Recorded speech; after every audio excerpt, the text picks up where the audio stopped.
Thank you for joining us for the Lake Eola Master Plan Stakeholder Community Meeting. This is one of a few meetings this week to gather public input that will be used to help re-envision the park in anticipation of the next 50 years. I'm here with a team of people from both the city and GAI that are going to help guide this process. So with that, I am going to introduce Frank Bellamo with GAI. Thank you, Mercedes. I appreciate it. Welcome, everybody, and thanks for joining our community meeting this evening. We are really looking forward to getting some input from you tonight. So again, thank you so much for joining. Shiva, if you could, thank you very much.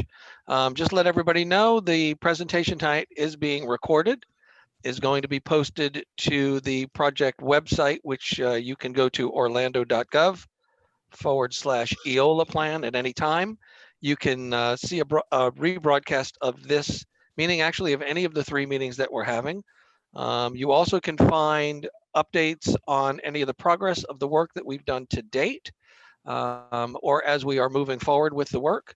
And maybe most importantly, at least to us as the design team, is you can take our survey, and a number of people have done so, but that's really critically important for us to get that information. So please do so. Tell your friends, your neighbors, your family to also go to the website and fill out that survey. Let me go ahead and introduce the folks here from both the city and from GAI's Community Solutions Group who are going to be assisting this evening. From the city, we've got, you've heard from Mercedes Blanca. John Perrone is with us, Chris Wallace, Quincy Richardson, and Tara Russakoff. And from GAI, Donald Wishart, who's a landscape architect, Sheba West, landscape architect, and also the Eola Park Master Plan project manager. Andrea Penuela is a landscape designer, and Wes Schaefer is with GAI and is a planner. Some of you may have attended our kickoff meeting that we had a couple of weeks ago. It was really intended to update folks on the progress of the work that had been completed to date, and also to spend some time answering individual questions about the project and about the park in general. But tonight's going to be a little bit different. We are going to break into individual meeting rooms and do with you two exercises we hope are going to be fun. I think they're going to be fun. The folks that were with us this afternoon for our first meeting seem to have a really good time doing that work. And then you're going to report back your thoughts to the overall larger group after we're done with those breakout rooms.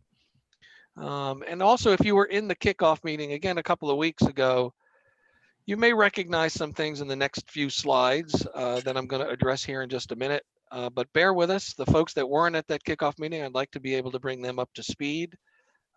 So again, just bear with us for a couple of minutes as we go through some of that stuff. And that being said, let's begin with a message from Mayor Dyer and Commissioners Sheehan and Hill. Lake Eola Park has been the signature park for our city for many years. Over the years, the park has featured a zoo, a racetrack, tennis courts, mock sea battles, and many other attractions. Of course, today we see a different park, visited by more than 3 million people each year. It's home to swans, a beautiful fountain, and big events like fireworks at the fountain on 4th of July, and small events like Sunday yoga in the park. We expect more changes as Orlando continues to grow, but we hope one thing stays the same: your passion for the park in the heart of our downtown. Thank you for taking the time to be involved in the future of Lake Eola Park by attending this meeting and completing our survey. Please also encourage your friends and neighbors to also give us some feedback. We want to know what's important to you as we shape the future for our iconic park. I look forward to seeing what the future holds. Have a great night.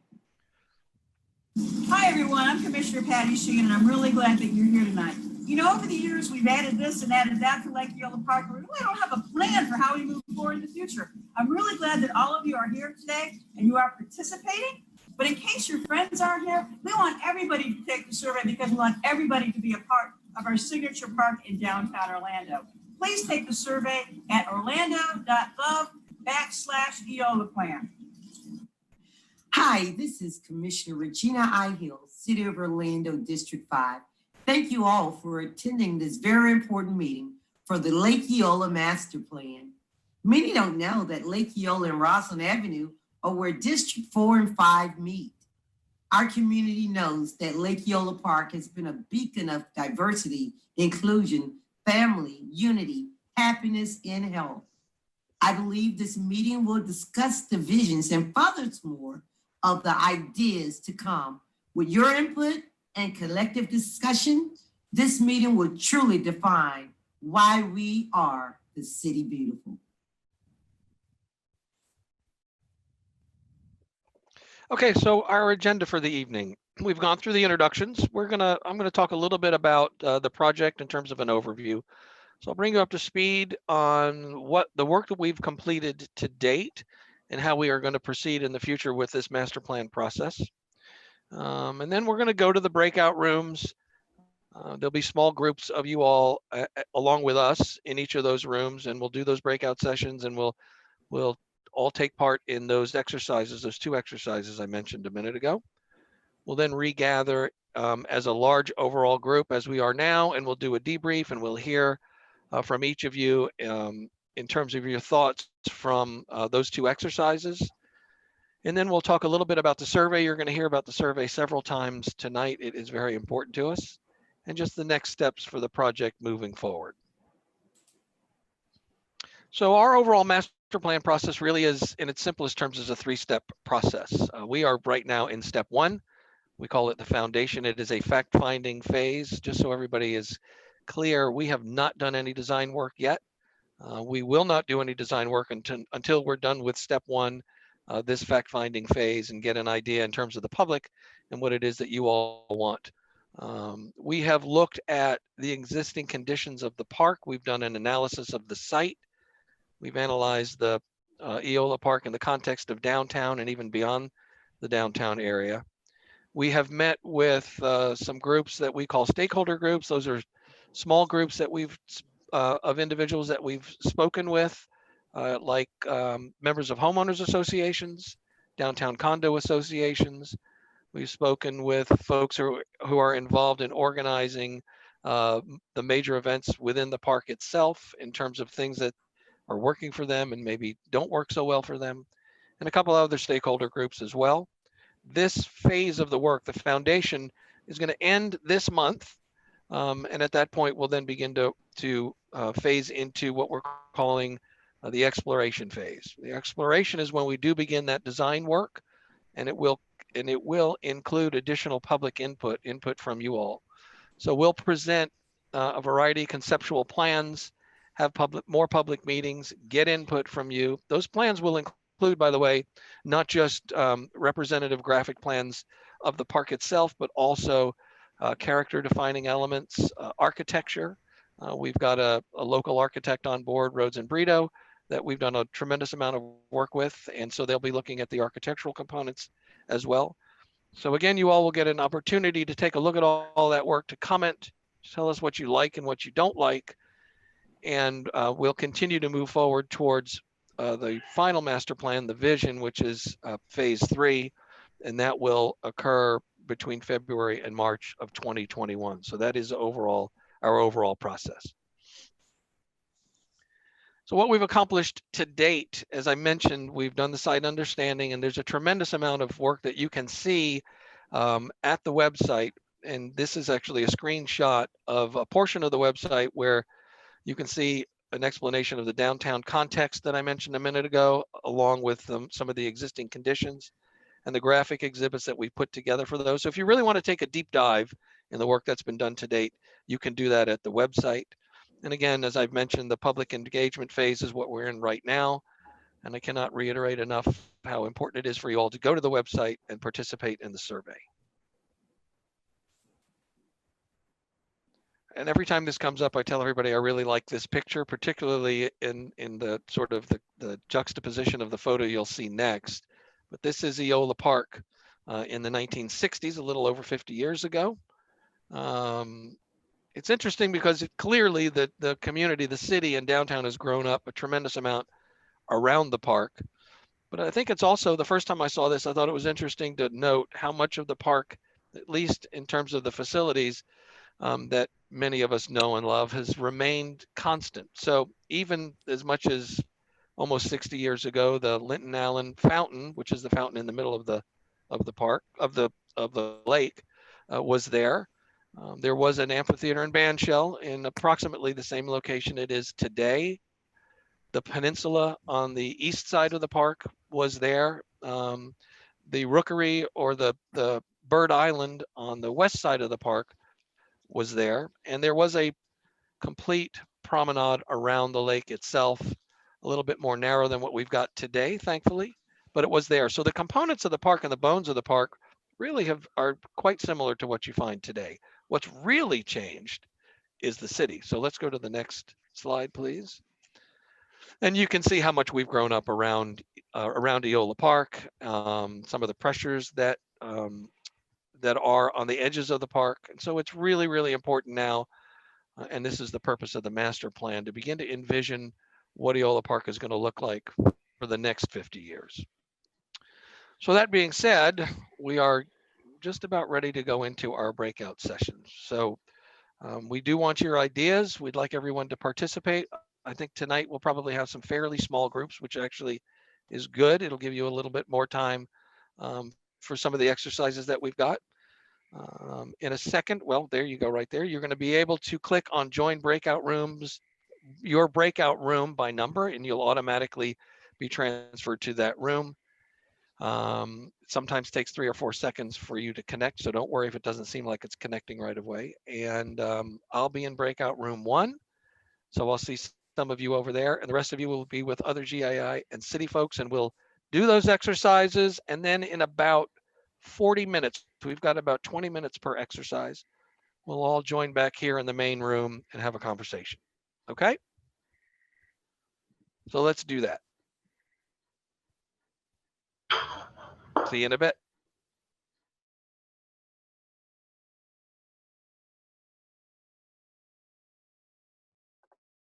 This might very well be everyone. How many did Donald? How many did we have? How many did we have? Did you notice total? No, I think this is going to be it. Yeah. Oh, good. Okay, terrific. Well, let me do this, everybody. Let me share my screen. Hang on just a second. I'll pull this up first.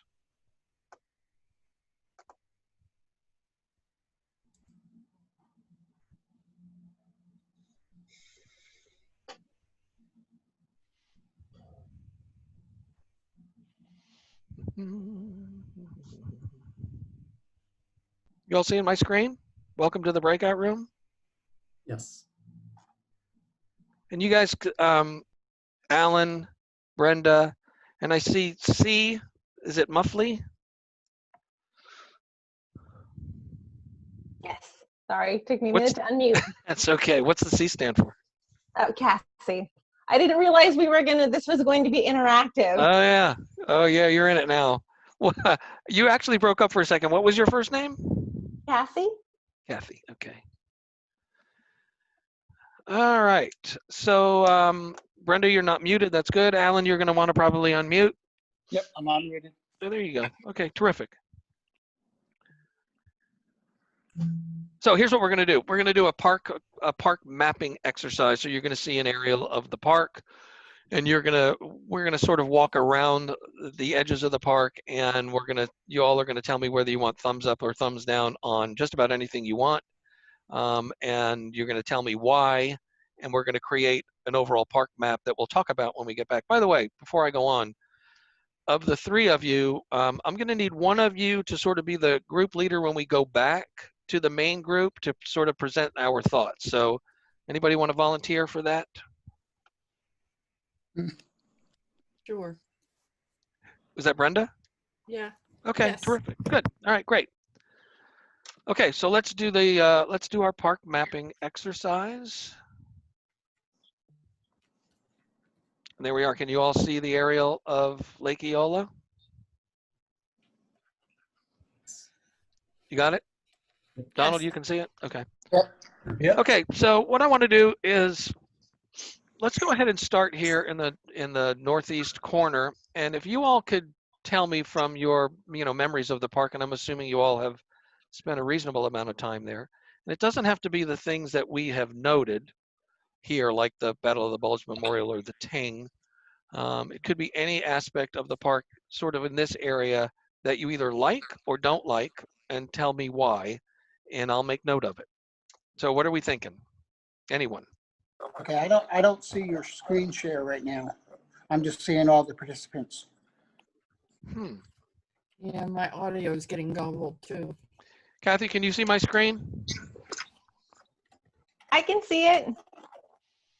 I just got the participants on my screen. Really? Weird. I see the link. When you say the participants, is it the Zoom videos of everybody? Yes, yep, I can see Frank, Donald, Chris, and myself. Can you minimize that or move it to the side and see if maybe Yeah, the image is under it? Nope, then I get directly just you. And if I go the other way, I get 4 people, another 4 people. Me, Brenda, Okay. yeah, Tara, and Sima. I don't know, it's weird. Maybe I need to go out and back in. Well, actually, I was going to stop sharing and then share again and see if that helps. Okay. Let me do that really quick. Okay.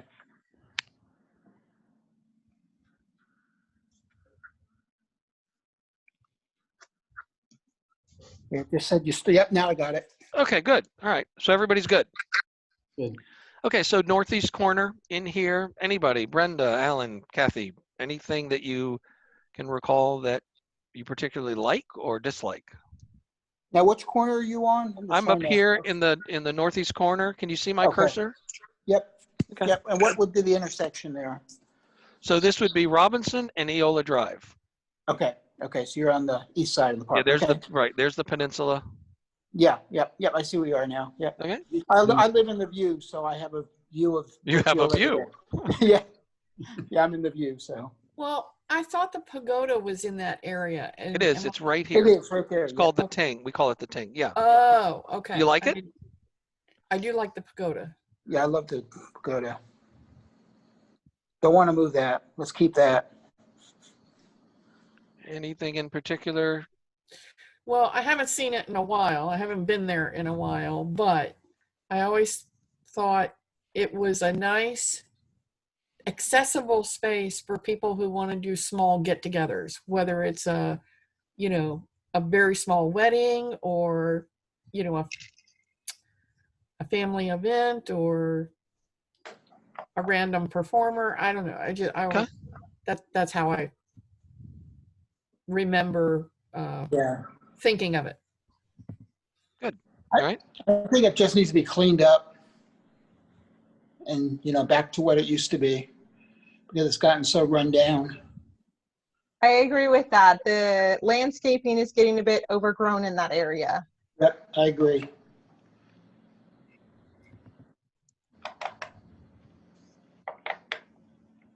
Very good. All right. Yeah. And I did not do, that's why I'm not getting my save. Okay. Well, I'm not sure why that one showed up there, but maybe you like the peninsula. How do you all, any opinions on? It is nice. It's a nice focal point, a nice photographic point. I've seen it in many photographs over the years, personal and commercial. So, yeah. Okay. Because it's really hard to stand on the edge of the lake and take good pictures. Agreed. Now, if you have anything in particular you want me to make note of that you said for when we go back. Well, what'll happen is you're gonna start seeing other thumbs up, thumbs down. That's from the other groups that are working right now. When we go back, all we're gonna see is ours. And when we click on it, it'll bring up what I'm typing. So it'll remind you what it was that we talked about. Okay. And okay. Gosh, Anything I'm else not in this exactly area? sure what you want me to take notes of, so that's Oh, you fine. don't need to take notes at all. Okay. It'll all be right there in front of you. Okay. Okay. Anything else in this area? There's that sort of seating area back here. There's the Battle of the Bulge. There's the open space. Any of that you want to comment on? There's the water features that are back under the canopy of the trees here. When you say seating area, is that like the little 4 or 5 rows of? Yep. Almost like the amphitheater, but really, really small? Yes. Okay. Yeah. Any opinions? That area of the park's called the Forum. Yeah. It's called the what, Chris? It's called the Forum. Oh, no Forum. Yep. Think it's nice to have, again, for public access to a small venue, that they don't have to go and rent and reserve and blah, blah, blah. Well, right now, I think it's a lot of wasted space because we don't have a lot of activity going on in that area, just in that little section, except for, you know, some of the homeless people that hang out there, and that's fine, but we just need more use of that area, more productive use, I should say. Was there something that makes it not, I don't want to say desirable is not really my word, but for lack of a better word, a place that people think they could use it, but it's not necessarily in good condition. You know what I mean? Or is there some reason why it's not being used for I think- unplanned activities? I think because it sits out of the way and not on the main paths, a lot of people bypass it and don't realize it. Right. Okay. Is there a way of Because it only has designing that one something? walkway. I'm sorry? Yeah, maybe, It only I was has that thinking- one walkway from Robinson. Is Brenda, say that again. I'm sorry, you broke up. yeah, I can't fix my. You're okay. Does it only have that one walkway from Robinson, or there's another one under the trees? Well, there's one that you can get off the main walk to get back here, but from Robinson, that's the only connection. Okay. And Alan, you were going to add something? yeah, I was going to say, maybe somehow when you get to the design stage, some way to entice people to get down in that area. So it's almost like it's blocked off, but it's really not. But maybe some type of an entryway to maybe highlight that area as like people walk there. Would you say it feels a little disconnected? Yeah, it does. It really does. It needs to be brought into the main path somehow a little more. Hey, Frank, we hit the 10-minute mark for the first section. Okay. Yeesh. Okay, so we're like halfway done. We need to move. So let's let's continue on. It's the danger of this exercise. Anything along Robinson through this area? Anybody wants to comment on? Yeah, I think it works right now because there's really not enough room to really do anything else there. Because I like the public art. Yeah. Okay, good.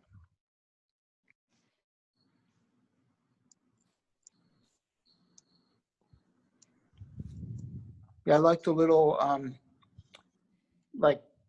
dock that goes out basically to the lake a little, if you want to call it that. I think that works good. Is there anything in any of these areas that we are at or are approaching, and we're approaching the Relaxed Grill and the Swan boats, that anyone doesn't care for or would like to see improved?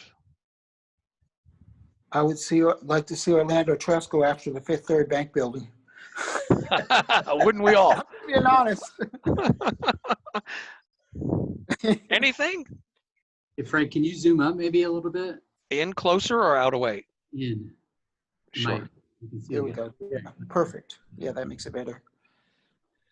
How do we feel about the Relaxed Grill in this area right here? Good? Yeah, I think it's good. Okay. Yeah, just might need to be redesigned a little.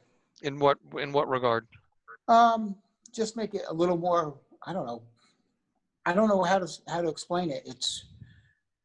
I don't know. I haven't really thought about that area a whole lot. Brenda, you have any ideas? Me?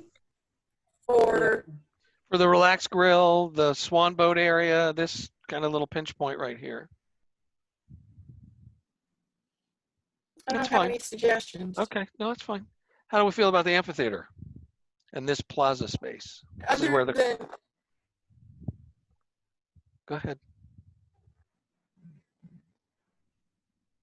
We fans of the amphitheater, like it, dislike it, think it's a good use? I love the amphitheater. I love the amphitheater. Do you think there's anything about it that could be improved? Well, we I have a just need to, question. go ahead. I would like to see it more. Is the Alan, go ahead and finish your thought, and then I'll No, go okay. to. Yeah, I didn't want to interrupt her, so that's why I was waiting. What I was thinking is I'd like to see more technology and more lighting in that area for stage shows and stuff. It seems like we're really limited. And I think it can be so much more.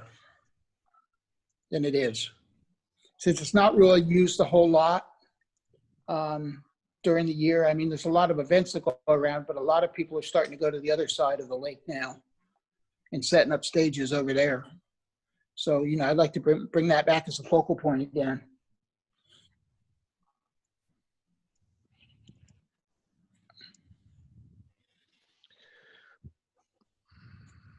Now, that is still sponsored by Disney, right? Well, I think it was paid for. I think the Right. band shell itself was paid for by Disney. So they still Renovations. own the Walt Disney Theater, whatever it's called? Okay. So they own that name, right? Yeah, as far as I know. Okay. Brenda, you were going to say something? Anything? I was, but to follow his point, didn't they just cover the renovations, or are they committed to ongoing maintenance? I couldn't answer. Chris, maybe you can answer Might be that, something but to look into. Right now, we're trying to improve some of the things. We've put out bid for new lighting, new sound. We Right. want to update a little bit, but however, we also got to make sure it can transfer to the new, whatever we do to it in the future. how about the condition of the amphitheater and the band shell? Is there anything about it specifically that you don't like, No. or any negatives? No? Okay. Love it. Anything My about this? question is- Go ahead. Oh, go ahead, Frank.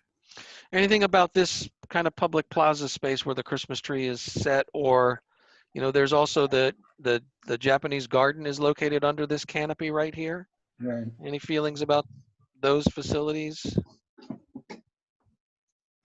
Do Well, you I like just can't wait to, this I garden just can't wait to space? see the new Christmas tree.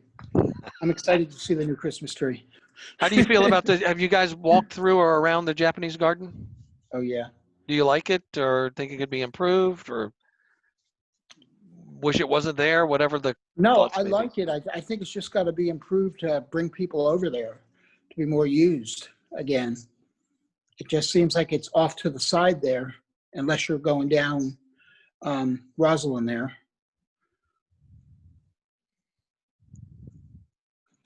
I want to go back to the amphitheater when you're done. Okay, go ahead. Okay, so my question was going to be about the lawn space at the top of the. Right in here. Correct. Is that like, is it flat and good enough for like lawn seating for, you know, blankets and things, or how is it? I understand the question. Chris, it's mounted, is it not? Yeah. That is correct. It's mounded, and we kind of need it mounded to break off the sound from the street level. But it was not mounted as a lawn seating area necessarily. No. You can Is sit that on something that you'd like to see, Brenda?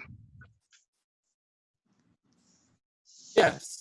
You would like to see some lawn seating? I'll put that as a dislike. Okay, Frank, Yeah, you're the about mounting is the only thing. 3:45 till the next. 3 minutes and 45 seconds? Okay. Yeah, just trying to remind you. I appreciate that.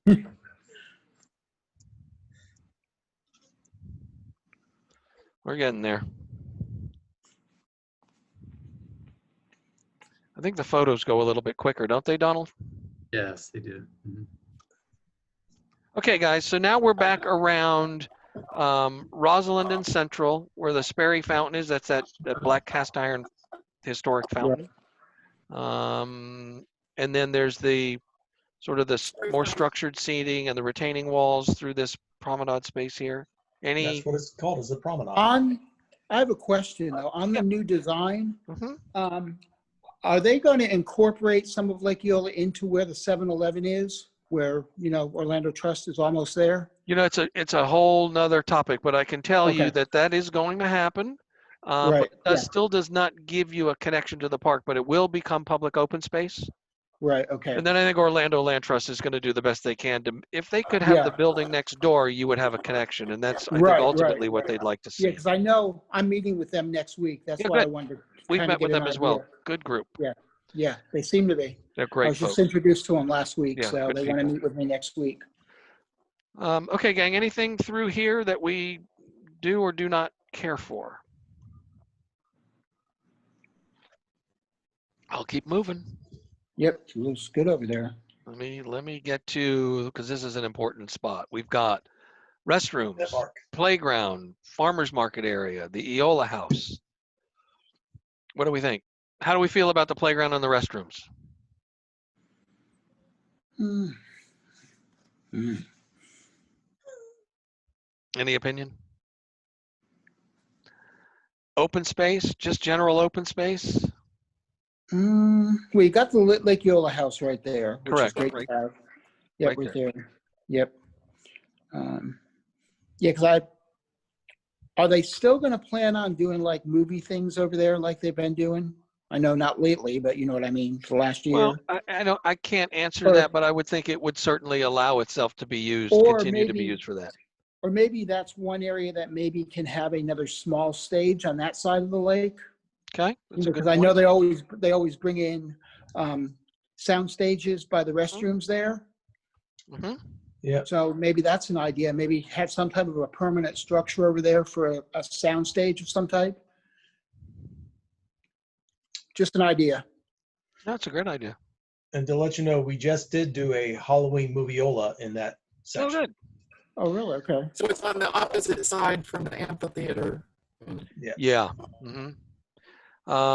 Have you all spent any time around the playground or, passing by the playground or the restrooms? I don't know if you've used these facilities and what you think of them. I haven't used them, so. Okay. All right. How about the farmer's market area and the bridge?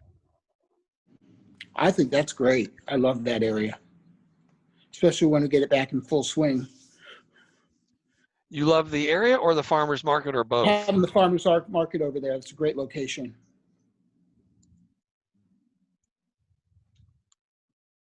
And we have hit the 20-minute mark.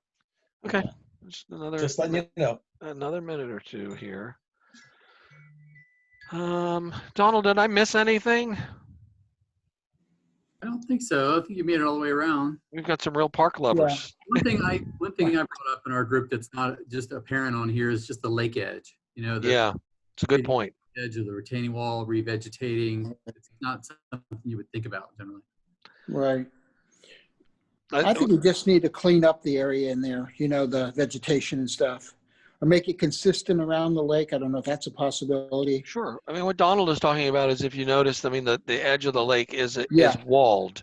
Right. So Right. he's wondering if that's something that, if you would prefer to see, at least in some areas where it was naturally vegetated, and sort of break up that length of wall all the way around the lake. How do we feel about that? Do you agree with that? Mm-hmm. Yes, I do. I do, at least. Yes, I liked when in the last meeting, the other gentleman, I don't remember his name, who's with the city, I think, that's works on the park. Mhm. He mentioned the restroom several times. I think it was him. Somebody explained about the vegetation versus a wall, and yeah, I think more vegetation in any areas would be Okay. Yeah. All right. it's possible. Yeah, the biggest thing I see is technology around the lake, because we got to keep up with the times. Just bring in Okay. technology. Do you feel like there's enough? Do you feel like there's enough opportunity to engage with the water? Well, along the side by Central, where, a lot of people stop at that little ledge there that's got the turtles and stuff in there. I think that's a focal point.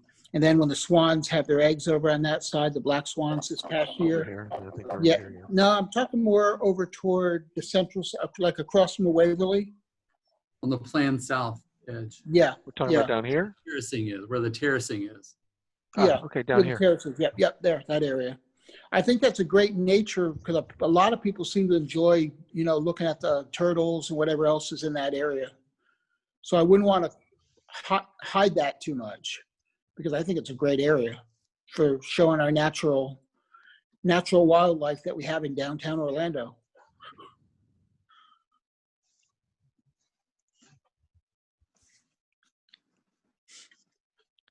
Okay. Two of the things that I mentioned last time, or just to follow up on, was it Chris? Something. Anyway, yes, we need more technology. So if we Yeah, had got more that. like Wi-Fi spots Yeah. or hotspots or whatever, Yeah, I did add just that. all the way around, that would be yeah, great. yeah. And then the second thing is if we had little like, there's a name for them, but the posts with Argent information State? placards about the history. Oh, As yeah. you walk around the lake, you learn the history of Orlando. Yeah, maybe an electronic kiosk or interactive kiosk somewhere around the lake. What do you think about that? That's fine. All right. I was thinking of multiple ones that go all the way. Yeah. So if you walk around the entire lake, you have something to read like every, whatever, 100 feet or something. Right. I just feel more interactive is what people are looking Pictures for of- now. Yeah. Okay. Just make it interactive somehow. Informational and interpretive signs is what you're Yeah, talking about. yep. All right, guys, what we're going to need to do, because we're going to run out of time here, is we're going to move over to a series of photographs we're calling image preference from other urban parks around the country. And I just want your thumbs up or thumbs down and why when you look at some of these pictures. Are there things that you see that you like or don't like? And generally, is it a thumbs up or a thumbs down? So this is Piedmont Park in Atlanta. What do you think about this? Do you like that image, or too much hardscape? Yeah. Too much, do you like the pavilion? The use of natural stone that serves more, A, it's a wall, but B, it's seating. So it's multifunctional Mm-hmm. and So natural. should I give this a thumbs up or a thumbs down? You're just talking about this one section of Piedmont Park, right? I'm just talking about this image in general. It Okay. didn't even have to be Piedmont Park. Just do you like Oh, yeah. sort of this Yes. approach, the widened walk, the stone? For me, it's Yeah, a I thumbs give it a down. I thumbs think up. it looks very dated. Do you? I do. Okay. Like those columns scream 90s. Okay. How about the Brenda or Alan? Is there anything about this that you like? Yeah, I like the wide space. I Yeah, like the- having those the- wider All right, The so use of walkways. stone, Yeah, let's Yeah, the do use of this. So stone we'll is do good that. too. And we're also going to get it this. serves more than one purpose. On one hand, it's a wall. Yeah. On the other hand, it's a bench. So we like the stone and wide walk. Oh, Susan just sent us a message. What'd she say? Just Oh, we it's can time move to on. move to the image preference Yeah, activity. we're What's your perfect on? timing. Light seating. Really go through one.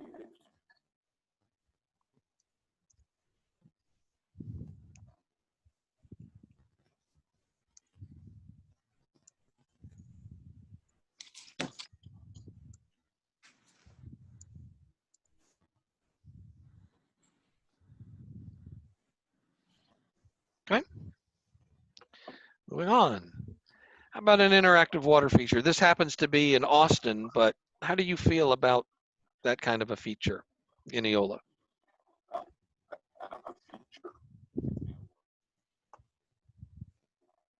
Do we like this? Do we think it would be inappropriate? No, No opinion? Is that what I heard? Kathy, what do you think? at least not that hard. Alan? Kathy? Nope. I like it. I like the fact that it's interactive and it adds some movement and visual interest to the park. Yeah. I would like it better in our setting because we have the beautiful landscaping behind it. This particular photo is kind of ugly with the bare trees behind it, but Splash Park, some sort of fountain like this would be, I think, a welcome addition. Yeah, and in our hot summer days, I think with bringing families into downtown Orlando would be a great idea because kids love those things. And I think it would be an appeal grabber for families.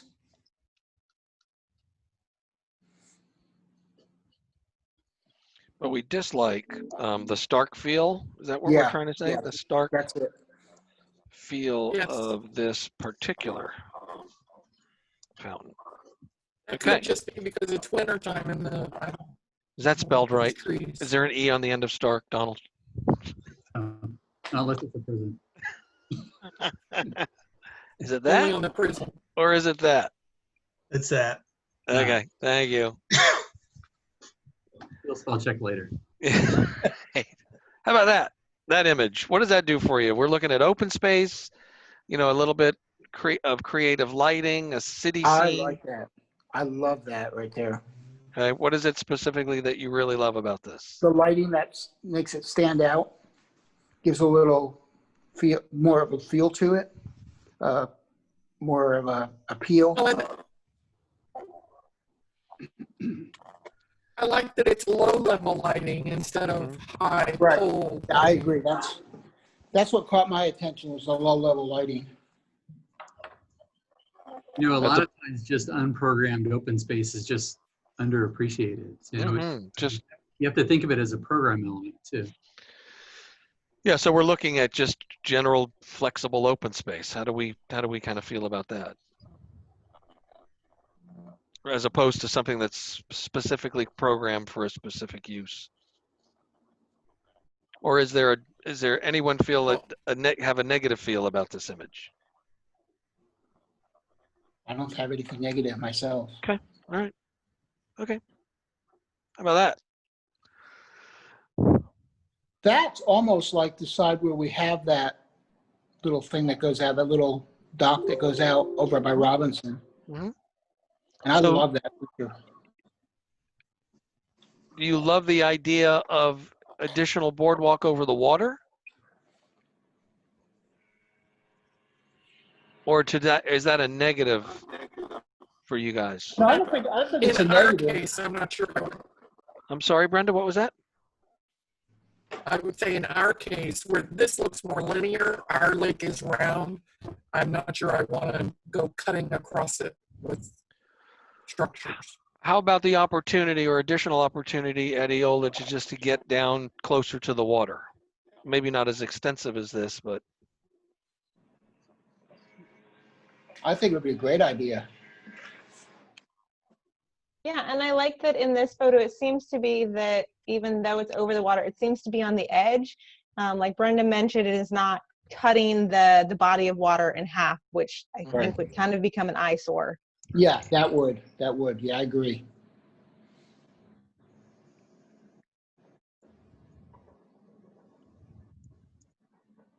It would be a great shortcut. Yeah. As John said, with the swan boats, you'd need a drawbridge. Okay. And some of us don't need a shortcut. We need to get our exercise. Tell me about it. Okay, guys, this is at the Rose Kennedy Greenway in Boston. It's a old historic looking carousel. I know you've got to have some opinions on this one way or another. What are you thinking? I have a thumbs down on this. Why? I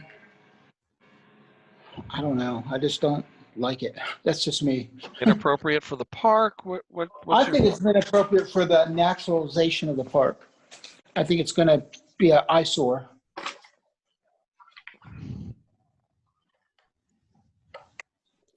I agree. I don't think it fits the character of the park. We have all of this beautiful landscaping and the swans, and then you have a carnival right in the middle of it. And those often get run down very quickly. The paint starts to fade, and so maybe it looked okay to begin with, but they quickly become eyesores, I feel. Yeah, too much to maintain.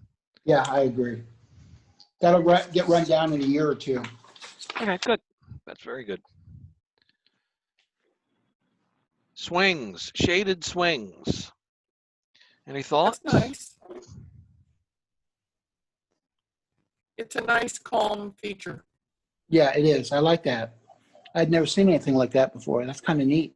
I've been there. It's fabulous. I love it. You have someone new just joined, Frank. Really? Yeah, I'm sorry. I had to work late, so I'm just getting in here. Oh, okay. All right. Jump right in. What do you think of this picture and the use of kind of swings in a shaded area? I think it's fabulous. I live right in the condominiums right in front of the lake, and I often see people setting up and picnic blankets, and I often wonder, is it that we don't have other seating there, or is the picnic option just what they were interested in? So I love the idea.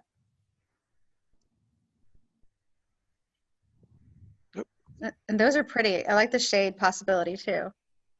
It's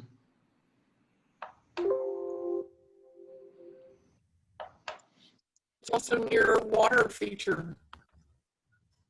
That's right. Yeah, what happens? I said I have been there. As the kids get out, this thing is almost 2 blocks long. They get out in this real linear water feature to play, and the parents all sit in the swings and kind of watch them. It's really, really kind of cool. So Oh, that's nice. I like it. yeah, I would have loved that opportunity when my kids were younger. that whole park is just spectacular. It's great. It's a great spot. Watching your phone or you. Well, this is the same park in downtown Boston, and it's just a flexible kind of open space for events like this, like watching a movie or whatever the event might be. What are our feelings towards that kind of a space? COVID aside, right? What do y'all think? It's a thumbs up, a thumbs down? We don't have to agree. I like. It's nice to have an open. It's nice to have an open space like that. Flexible open Not space. every space needs to be filled in. Yeah, I agree. That gives people like to stretch out and use the lawn chairs. Isn't that the nature of a park? Right, open space creates an area where the community can really come together and interact together versus since the park is very narrow between the water and all of the roads, I think those open spaces are important to maintain so that people can still come together and interact, because I feel like right now we're really missing areas to truly interact with the park and a decent sized group of people.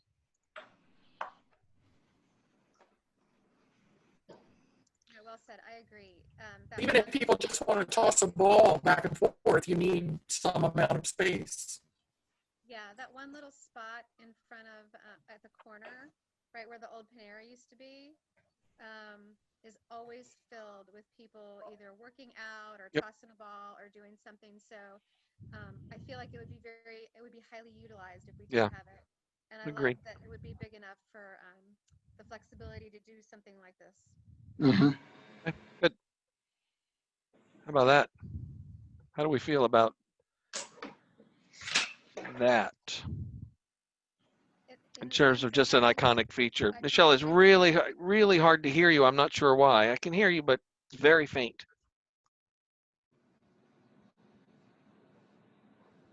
Well, go ahead. Now I don't hear you at all. Yeah. Oh, no. She was good to begin with, and then it went faint. Yeah, Can you hear started me okay? Not hearing you.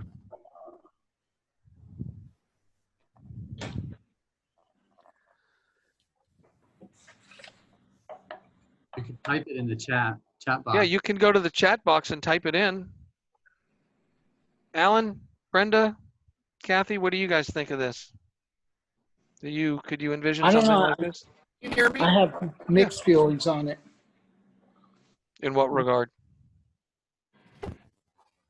How Well, so? where would that go? What part of the park? I mean, that's always because that's going to be your focal point of the park. If you were to do something like, I mean, I could certainly see it on Rosalind over by the amphitheater up on the street, somewhere along there at a major gateway location. But again, I don't, at this point, in terms of the overall design, I don't know that it's important. It's more that sort of an aesthetic or that sort of a focus feature, if you will. Yeah. Downtown or at Eola Park. I'm wondering if something like that could go where the 7-Eleven is, sort of on the corner there. Would you but like then you to don't see have that? any connection, but you said there's really no connection even when we get that building. That's right. You know, that spot. So that could be a hindrance. But that would be the perfect spot for it if we had a entry into the park right there. Hey, Frank, you could probably cut and paste the chat comment in there. Did we get a chat comment? Yeah, Brenda. Yep. I'm not seeing it. And from Michelle. Hang on. There it is. Okay, hang on.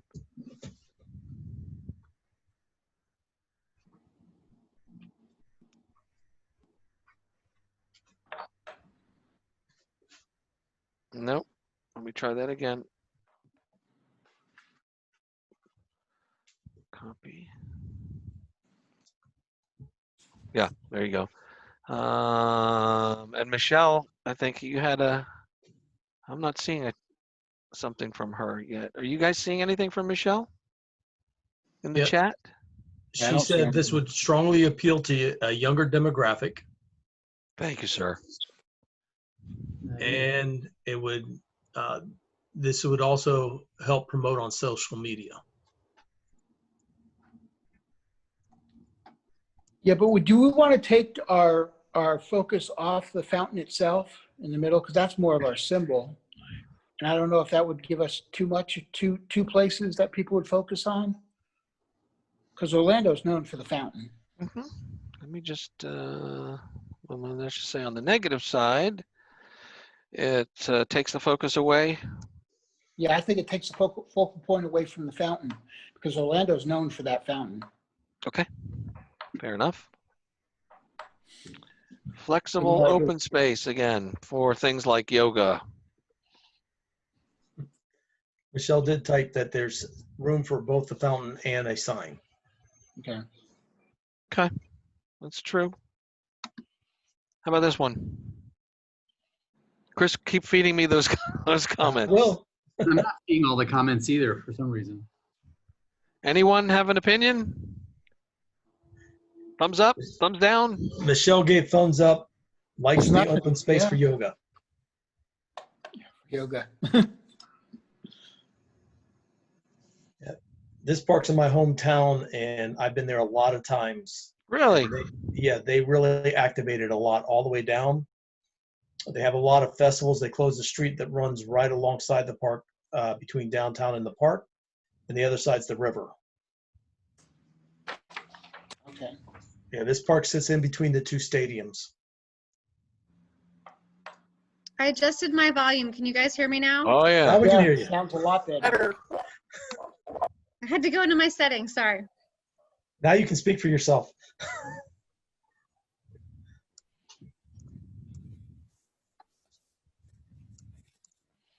All right, C-I-N. C-I-N-N-A-T-I. There we go. That is correct.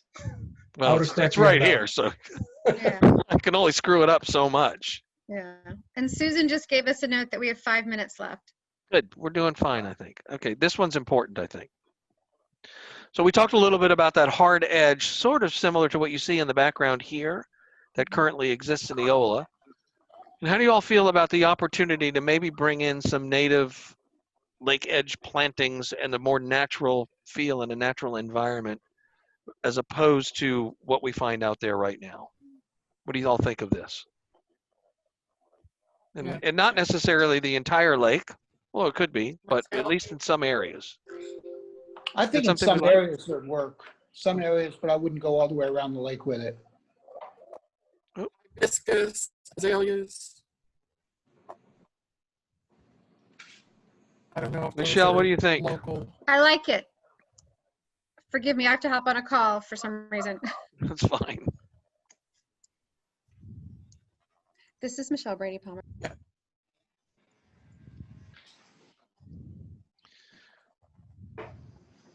Any other comments about this?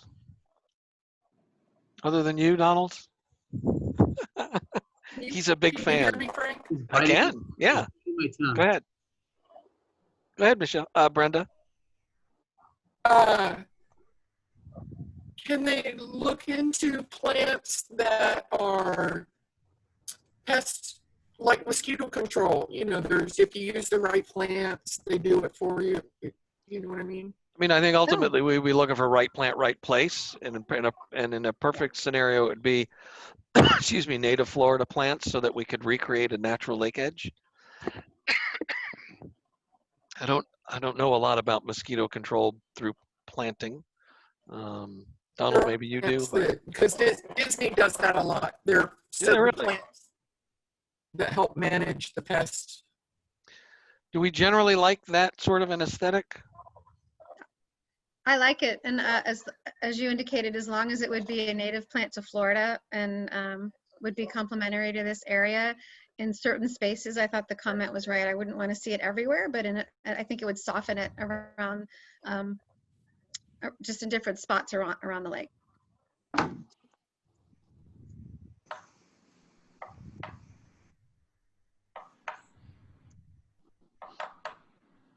Yeah, that's a very similar comment, but that's good. Okay. Let's just keep moving. Chris, how much time do we have left? We've got about 2 minutes. Ooh. Okay, a shaded, widened promenade with seating. Yes, I to a like widened, that. I love that. promenade. Yeah, Yeah, I Yes, love that. I like it. yeah.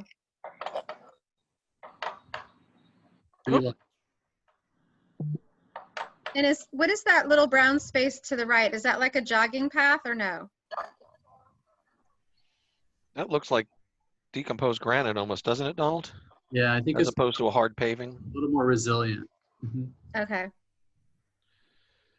What do we got, about a minute? About 1 minute. I would just click through because she's going to pull you out of the room anyway. We'll stay as long as we can. Well, what I really wanted to get to, because we had comments on these earlier, I don't think anybody commented on this. Opportunity for games and play. You can see chess in the Yeah, background. that's nice. Yeah, Yeah, thumbs up. I would love to I like hear that. though, if that really, does that get a lot of use by the public? Oh, It looks pretty. I think they probably do, yeah. They do? Okay. I think it depends on your demographics, your people. Yeah, it looks Some fun. places have board games, some places have chess. So maybe just a variety of games for a variety of ages. Mm-hmm. Yeah. When we do Movieola at East Lawn, we usually bring out a lot of these large games, and they are just used almost the entire hour before the movie. Oh, that's great. Then, okay. that's a great idea. I like that. We're pretty much out of time. So, Yep. Yeah, it says Okay, we're- 48 seconds. And slide 17 looked really pretty to have all those trees in alignment that way. I love that look. You like that sort of architectural I thought character? that's a pretty element to have visually.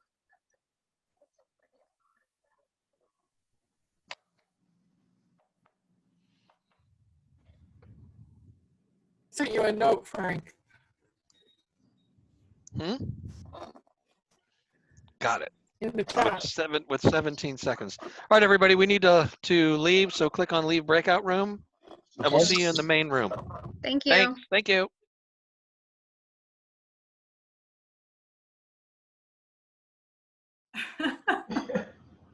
All right. So that spiel was not recorded, but the rest of it will be recorded. We'll just cut that spiel in from another spiel. Sure.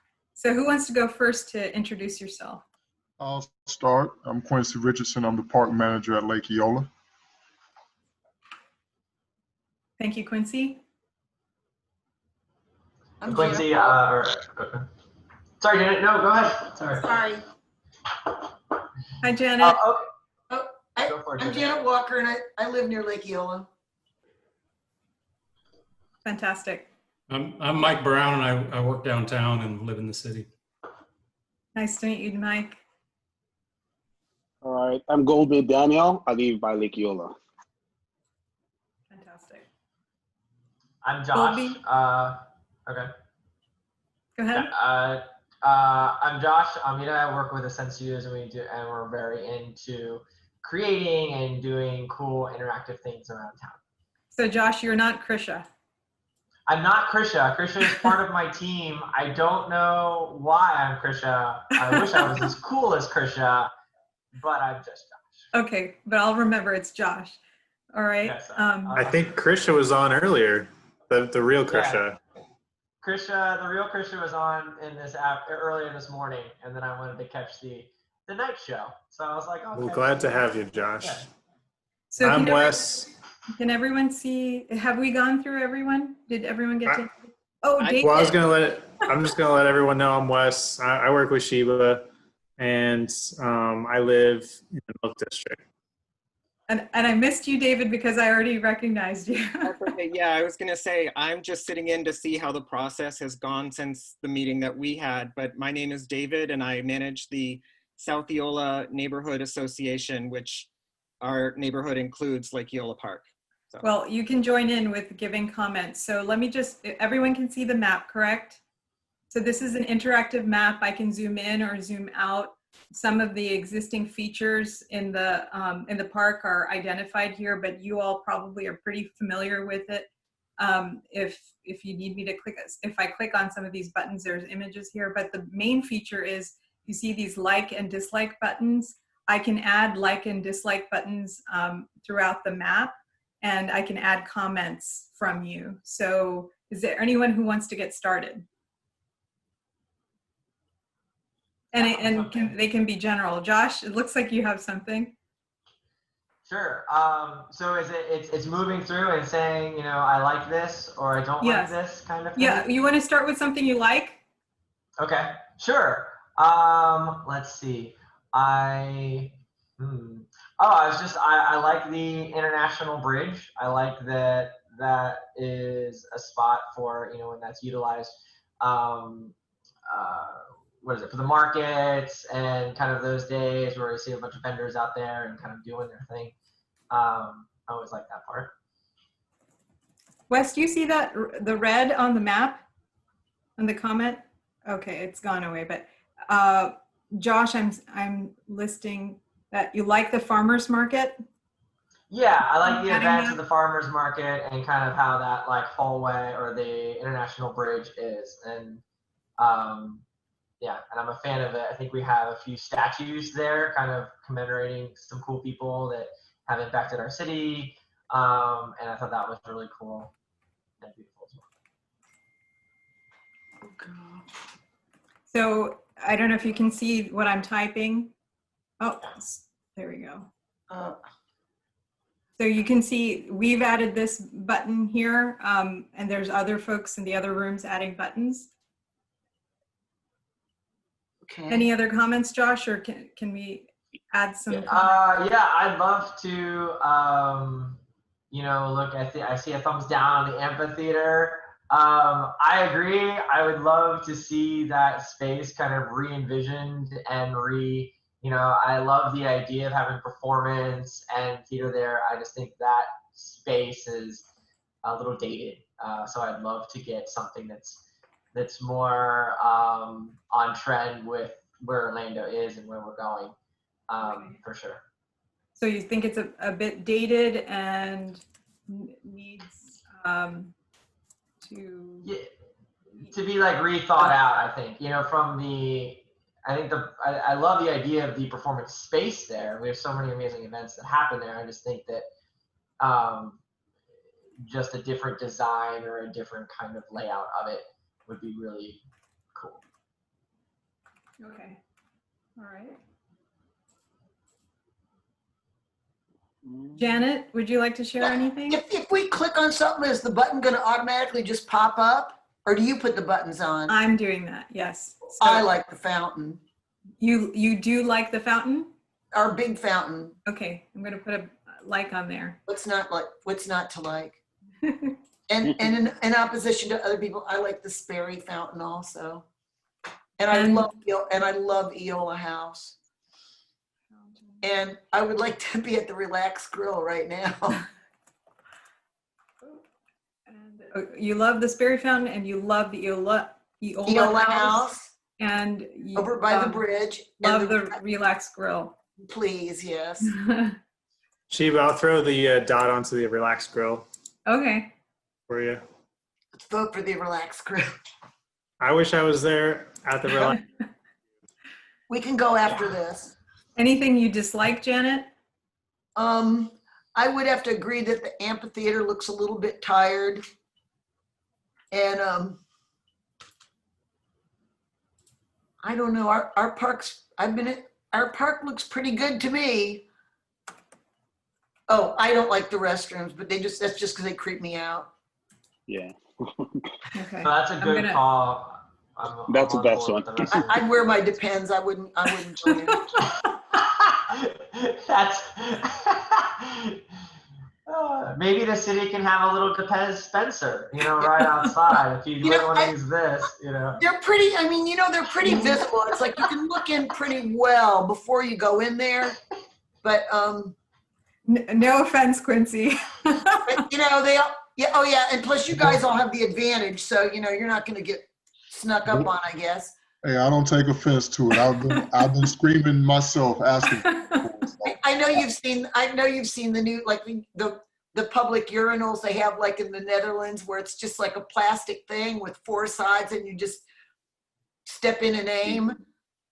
Maybe that's not a subject for this evening. There are multiple innovative restroom. Yes. People are improving things all the time. Okay, who would like to go next? I'll go next. Goldmay? So yeah, I'll start with my downside. Okay. Bathroom. The bathroom? Yeah, correct. Okay. So the seating at the Battle of Bulge. Uh-huh. Yeah, I kind of feel like it's outdated and maybe needs a little work around there. So the seating. Yeah.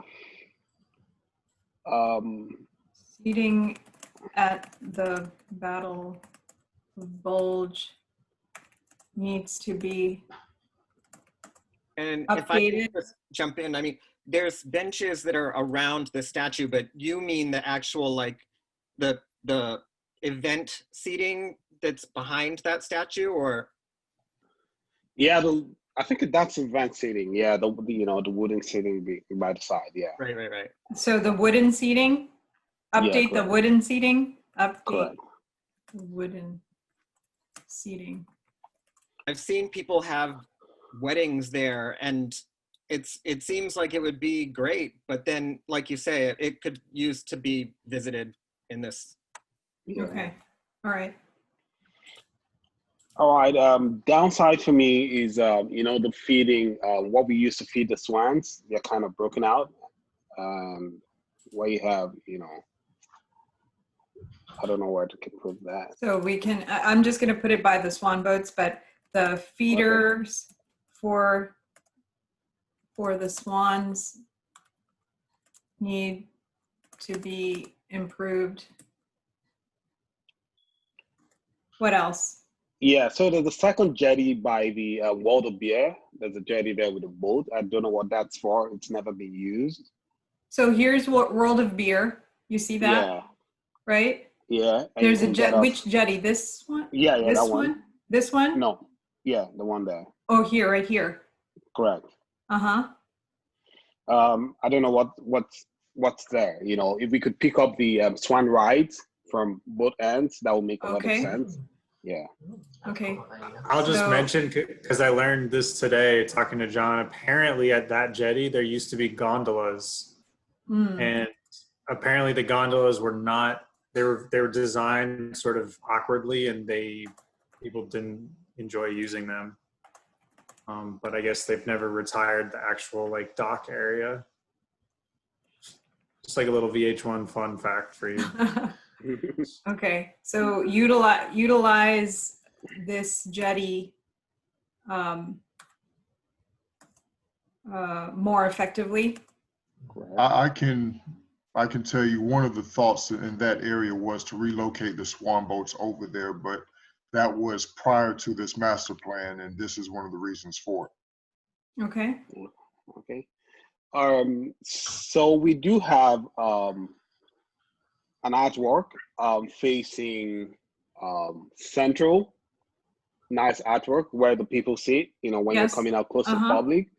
I think that needs an overhaul, something nicer or something more. It's a nice style, a nice which location, or does it matter which location? Promenade, yeah. Where the eye is. Yeah. Right here, this promenade? No. South. On the south? Yes. Yes, on around there. Over some more. The white statue with the yellow center. The eye. Yeah, the eye. Okay. Near Publix? Yeah, near Publix. Yeah. Okay. Yeah. So, yeah, you're right on it, pretty much. Okay, so art. So yeah, I think how do I need to work? Story. Yeah, we need to tell a story why it's there. Sometimes people who are visiting need to understand why that's there. Yeah. Story. And probably good lighting. Yeah. Regarding the artwork. Correct. And regarding the art. And add better lighting. Maybe just better storytelling throughout the park. Correct. Yeah. That's a good point.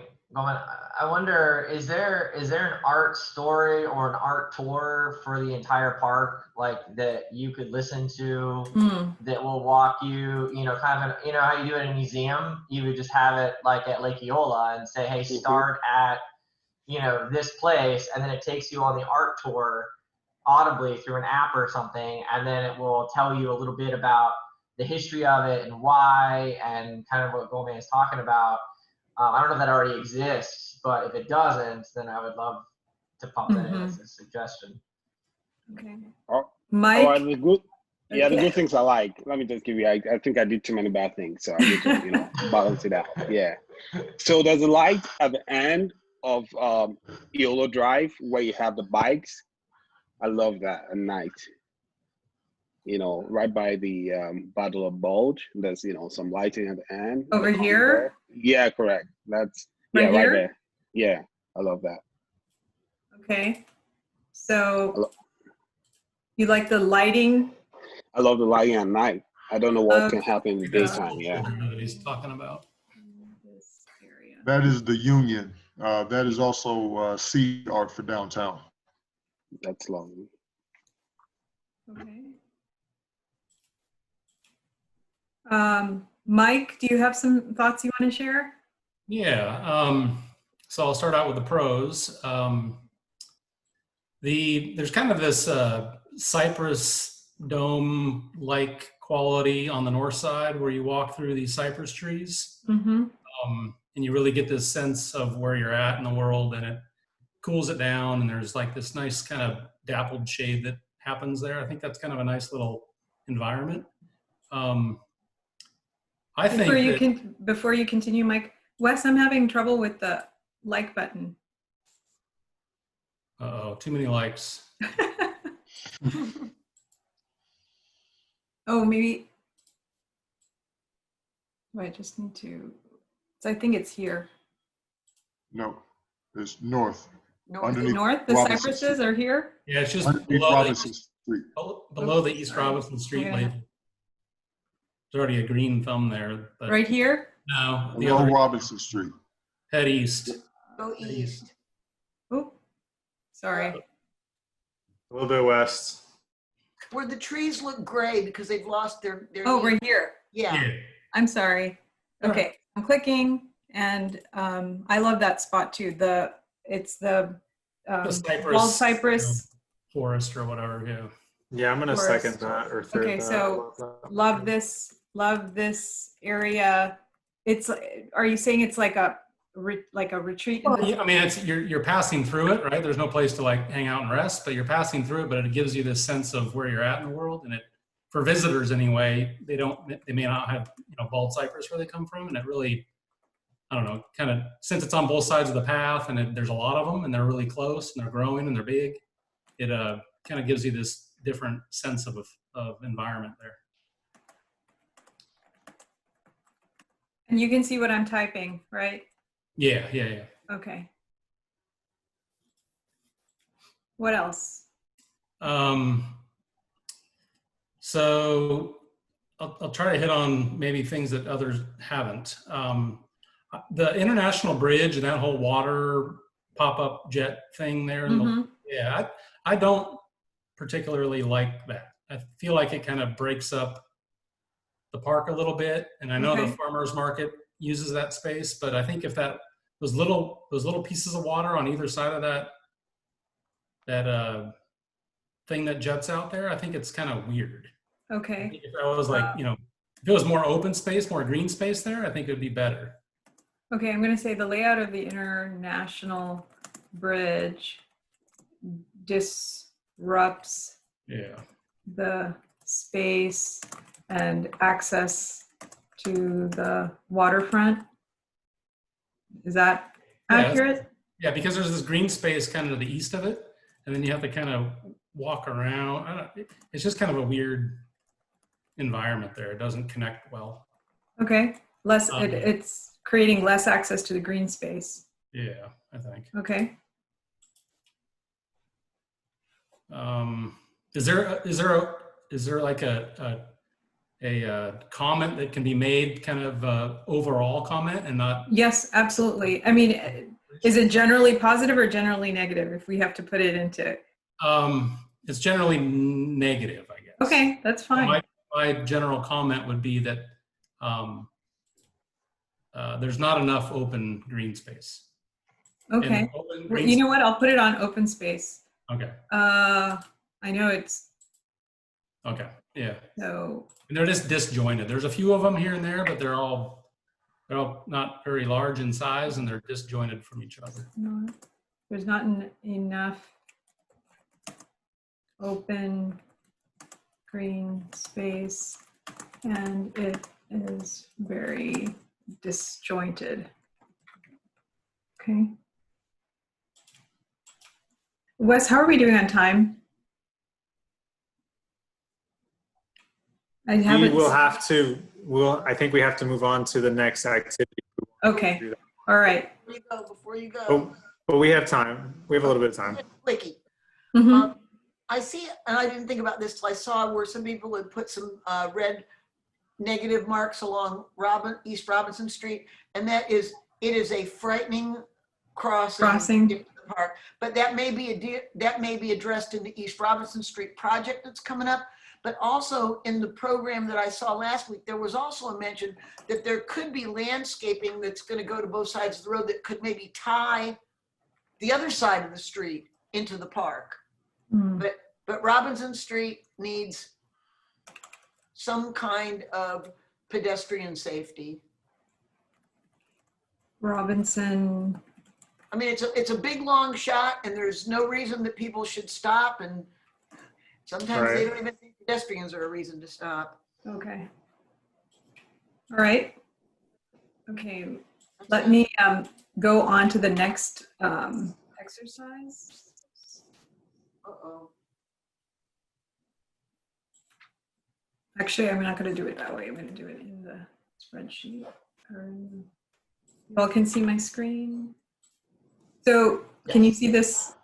What we're going to go through a series of images, and you can use these images are going to be from urban parks throughout the country, and I'll be asking for your feedback. You can give general comments, or if there's something you see specifically in the image that you either like or dislike, I'll be taking notes, your feedback, and then we can also put a thumbs up or thumbs down on those particular features. Who would like to go first on this first image? Janet? I like where they have the wall with the wrought iron, but it's got where the guy's got his foot up. If someone was tired, they could sit there, they could take a moment, catch their breath, and it looks like there are other seating areas along the path. So you like the seat wall? Yeah, that there's an opportunity for someone to sit down and rest if they need to. And we have quite a few of these images, so feel free to just jump in and give me comments. Any other likes or dislikes about this image? I like that the park looks, really clean and crisp. I think I would say it looks like really well maintained, and just it feels almost Disney-ish. When I look at it, I could see this in one of the parks. Okay. Can I add? Mm-hmm.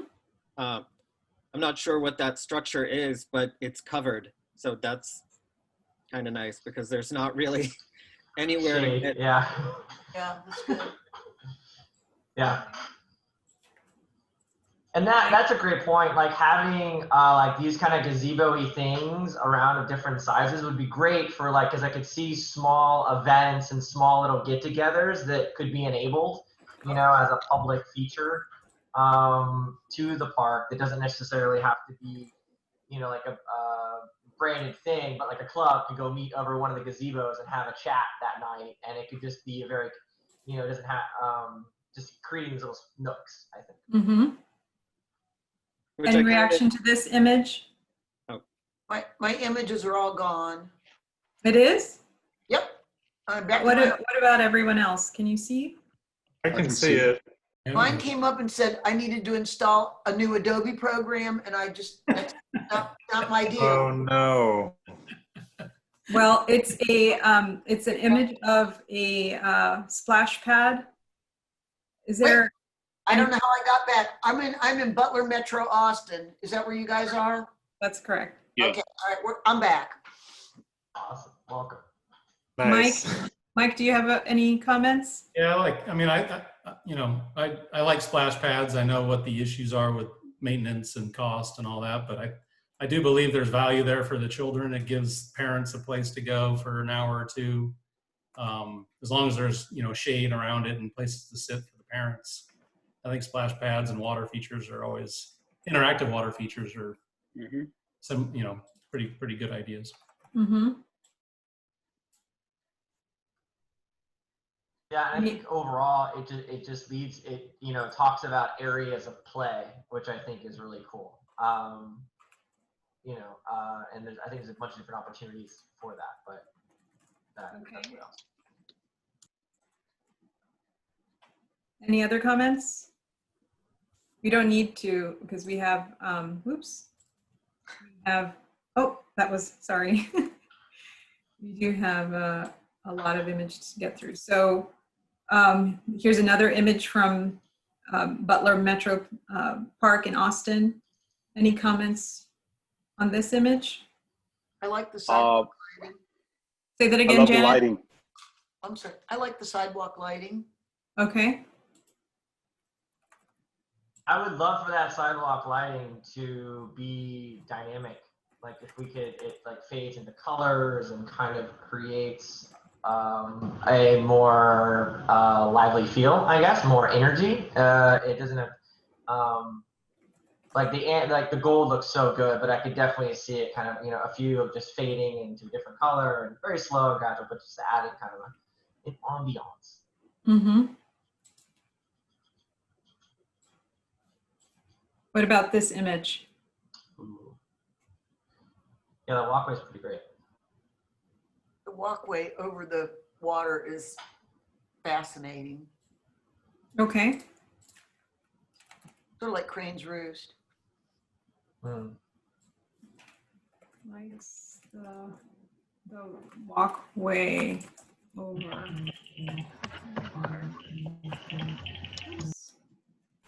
Any other comments?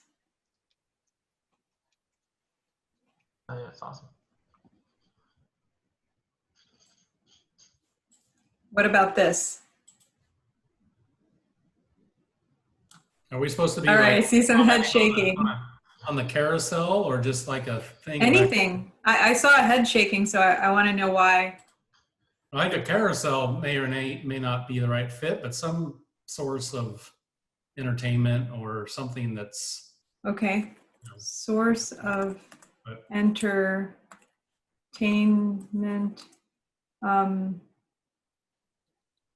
would say the carousel. Yeah, it just feels a little cheese to me. I would say if that's a diplomatic word. Yeah. It's okay. So what?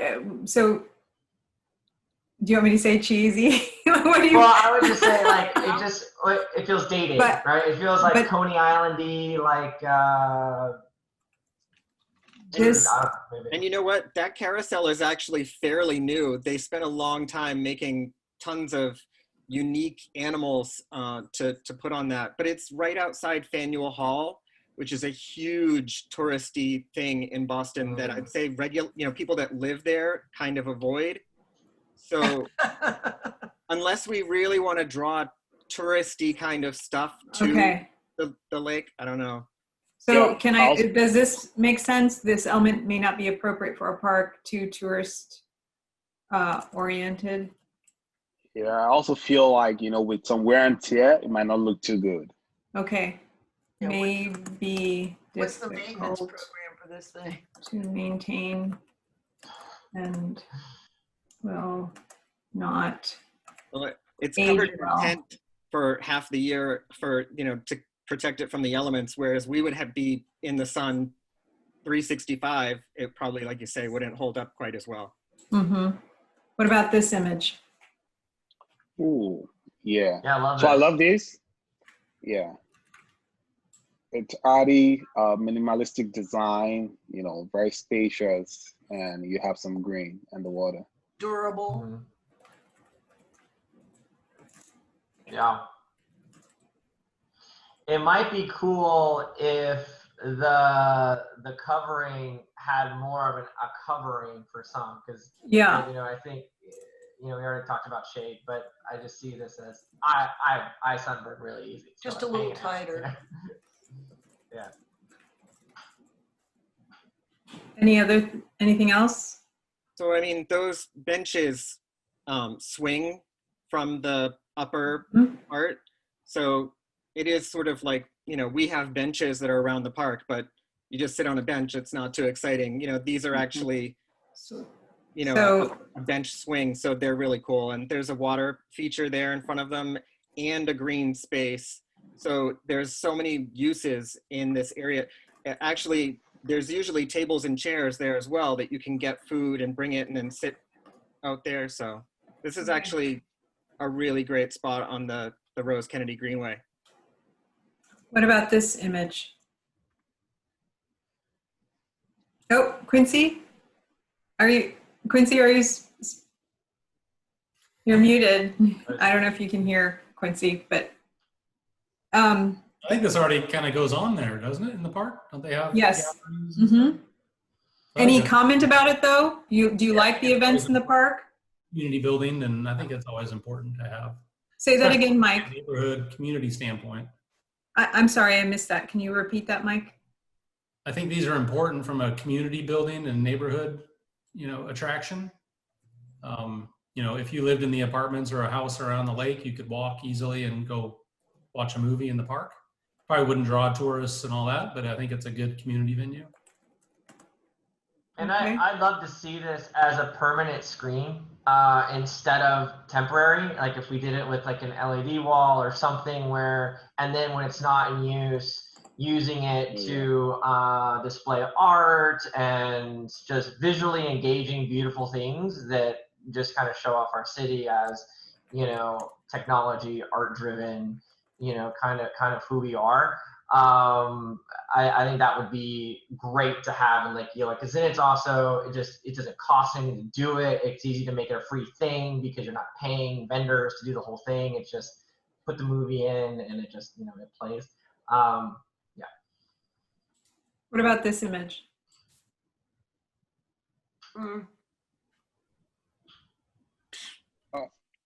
I think this is kind of, you know, something to say Eola is available, right? You know, like where you have the amphitheater, you know, nothing really says Lake Eola Park, you know, so this, but also it has to be not too bulky. So say that again. So nothing currently. Yeah, it tells a story about the park. So this kind of like, you know, yeah. And this does give me the feeling of like an Instagram moment, and like having Instagram moments that are around Lake Eola that, you know, market the city really well and kind of show off, you know, where you are and things, I think would be really cool. Where it's just kind of designed for that selfie, that friend shot to say, hey, I just ran around the lake, you know, kind of deal. Okay. Too big. Say that again, Janet. Too big. Too big. Okay. Too big, yeah. We're already hard up for space. Well, I think that at one point there were renderings of some swans at sort of the Washington Street entrance to the park, where you have that straight on view of the fountain and everything coming from Washington. But the land trust, as part of their idea, I think from the southwest corner, if they are able to meet their goal, they want to put something sort of like an entrance there with this. So it might fit somewhere, but I don't know where it would go really right now. Okay. All right. What about this image? And you can see the previews. If there's a particular image you want to go to, I can go there. But this occurs in the park already. Is there any reaction to this image? Okay.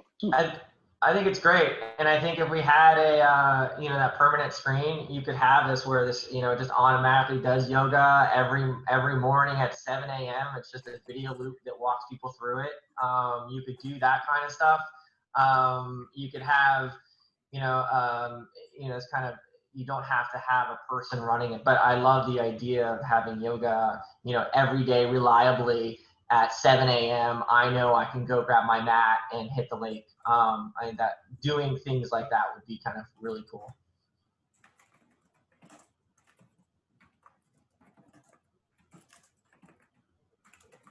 Okay. What about this image? I like the idea of like the run. Is it like a running trail kind of thing? Like it's that more of a dirt trail? Yes, there's. Is that kind of what we're talking about? Trail. There's like native plantings. There's littoral planting by the water. I don't think we have landscape quite like this in the park. If you don't have a reaction, it's okay. I can move on to the next image. Any comment? Nice wide sidewalks Nice wide sidewalks. with a beautiful overstory. Nice wide side. The chairs are interesting also.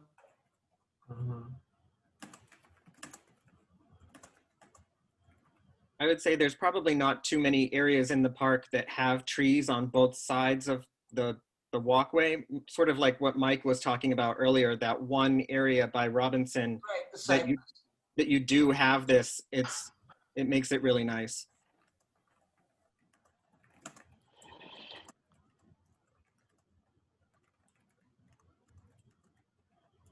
Okay.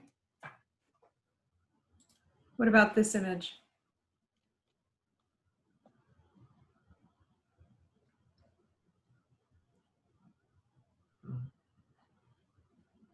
Are you guys getting tired? I'm trying to figure out.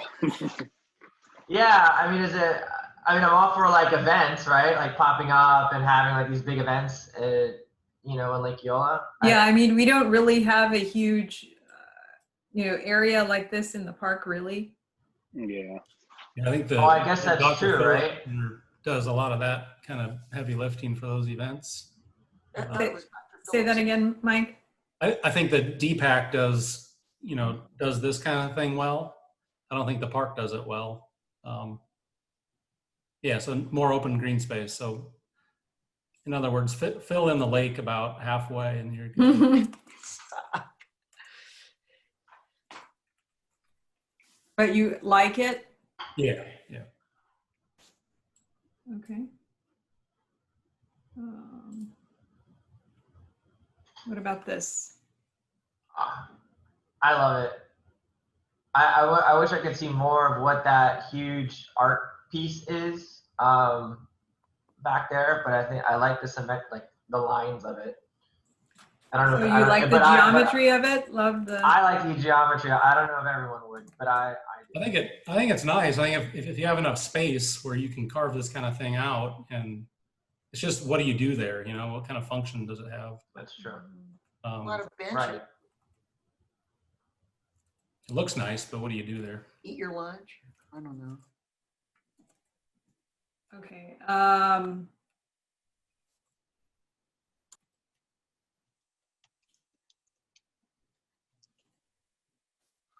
Consider the programming.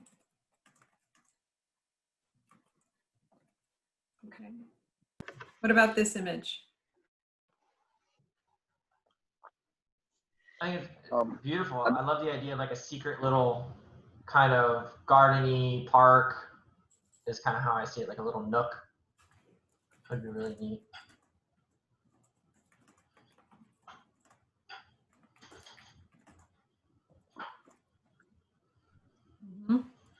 Yeah, I don't think I like it because it's a city center park, so for like security and safety, You don't want like this stuff just, you know, get into the, I just don't feel it's safe enough for like a city center.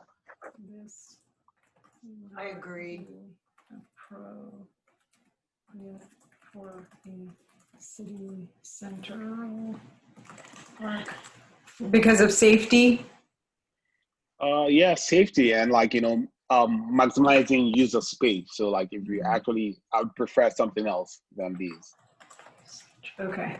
I would agree with that. Like if we could do something else with the space. Yeah. Okay. It's cool, but yeah. All right. What about this? That's awesome. I think having like a spot where we have, you know, just activities or games that live there, that's really cool. You know, that makes me, you know, think of New York and the chess, you know, playing kind of deal. I love that.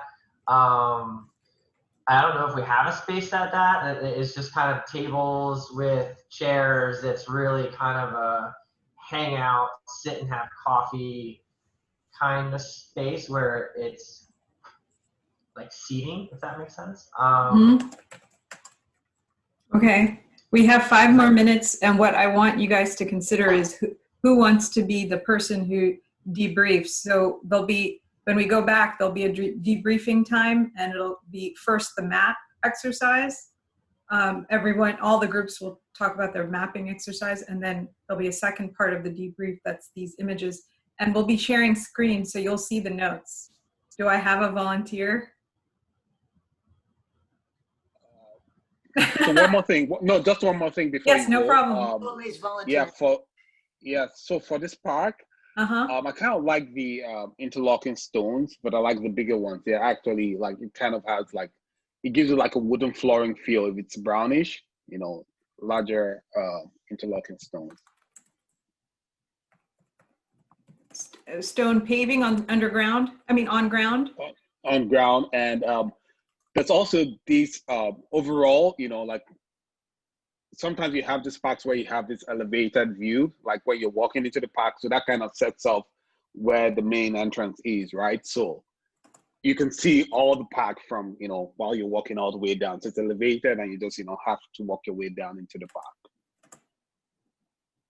Okay, so having elevated views and yeah, platforms and platforms too, to sit, you know.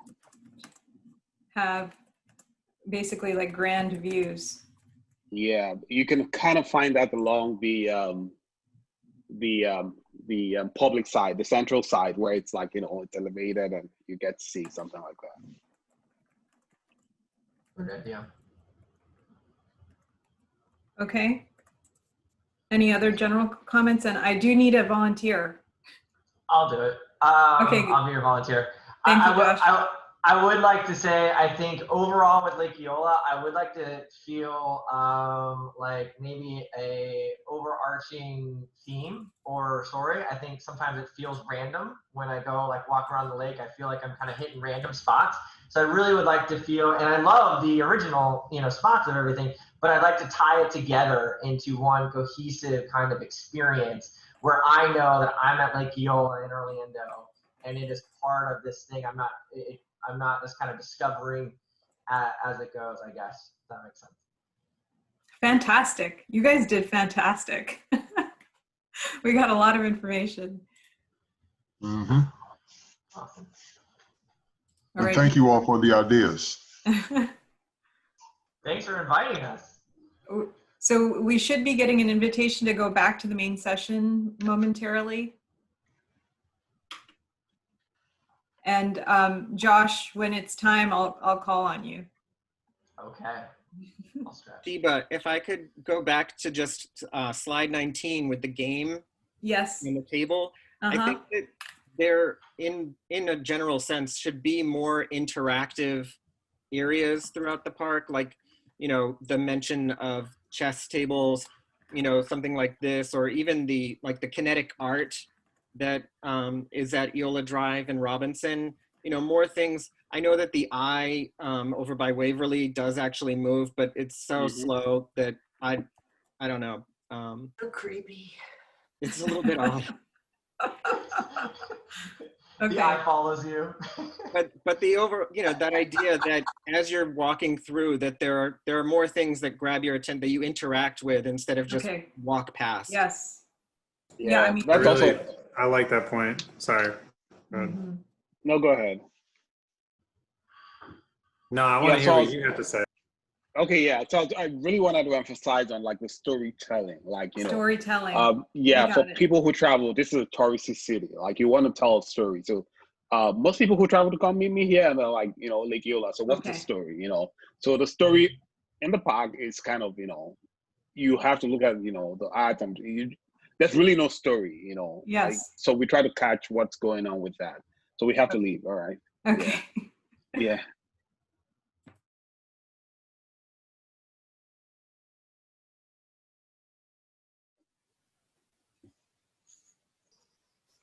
Hello, everybody. Welcome to breakout room number 3. I'm going to share my screen. Okay. So welcome to breakout room number 3. I see that we have 3 people over here, aside from the city folks joining us today. So Stuart, Sonny, and Scott, nice to meet you all. As Frank said, we'll be doing 2 exercises today. And we would really like for one of you all to be our representative when we go back into the main room and talk about what we have come up with today. So if anyone wants to volunteer.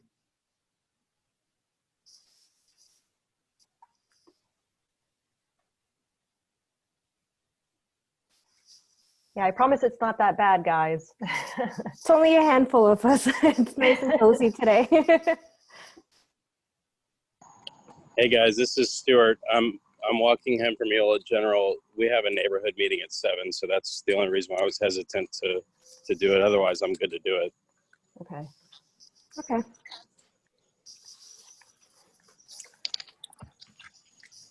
Well, we can continue on with that. Okay, so first we're going to do the park mapping exercise. So let me pull that up. We have this map of Lake Eola pulled up here, and what we really want to know is what are some of your favorite parts about Lake Eola, the things that you really want to keep, and what are some things that you don't really like so much that you really want to be improved. So I think we can start from entering off of Washington Street by the amphitheater and just kind of walk our way around the park as we go through. So coming in from Washington Street into the amphitheater, do we have any thoughts about the amphitheater? Any likes, dislikes? How do we feel about the amphitheater?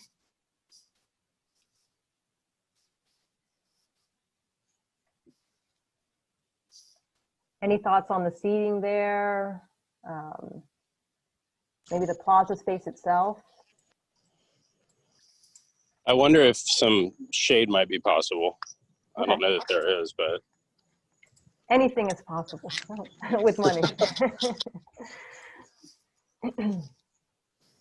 That's a good point though, Stuart. Anything else, guys? Do you feel that the seating is adequate, or? I think it is. I live in Lake Eola Heights, and honestly, I think it's probably underutilized as a venue. Okay. I'd like to see more go on there. I think it's a good venue.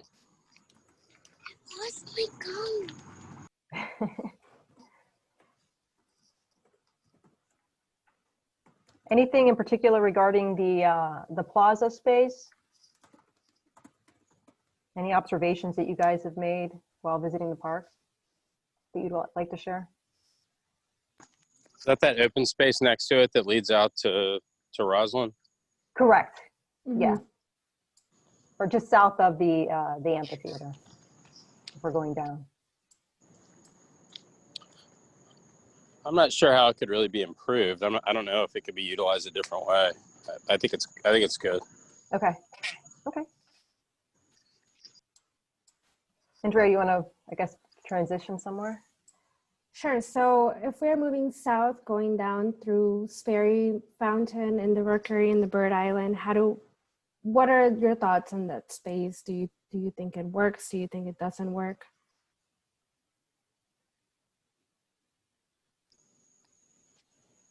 It seems like a pretty, like, in terms of the park, it's an open space that could probably be more, I don't know if utilized is the right word, but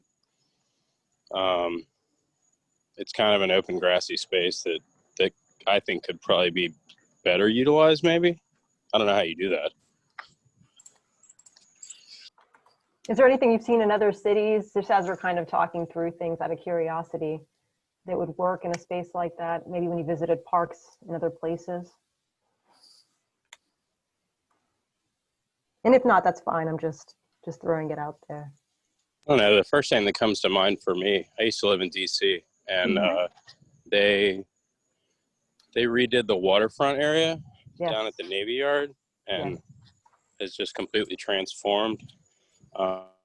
It seems like something that they did with kind of decking and like a tiered approach. I don't know if it would work with that space, but they do, like, I think they do a bunch of classes and stuff, you know, like yoga type stuff out there. Okay.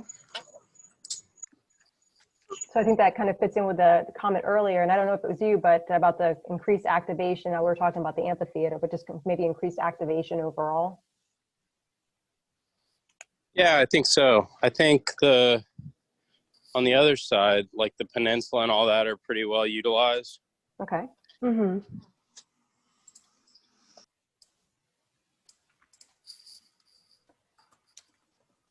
Now I heard a little girl in the background. Do any of you guys have kids? And if so, what do you think about the park and its facilities right now?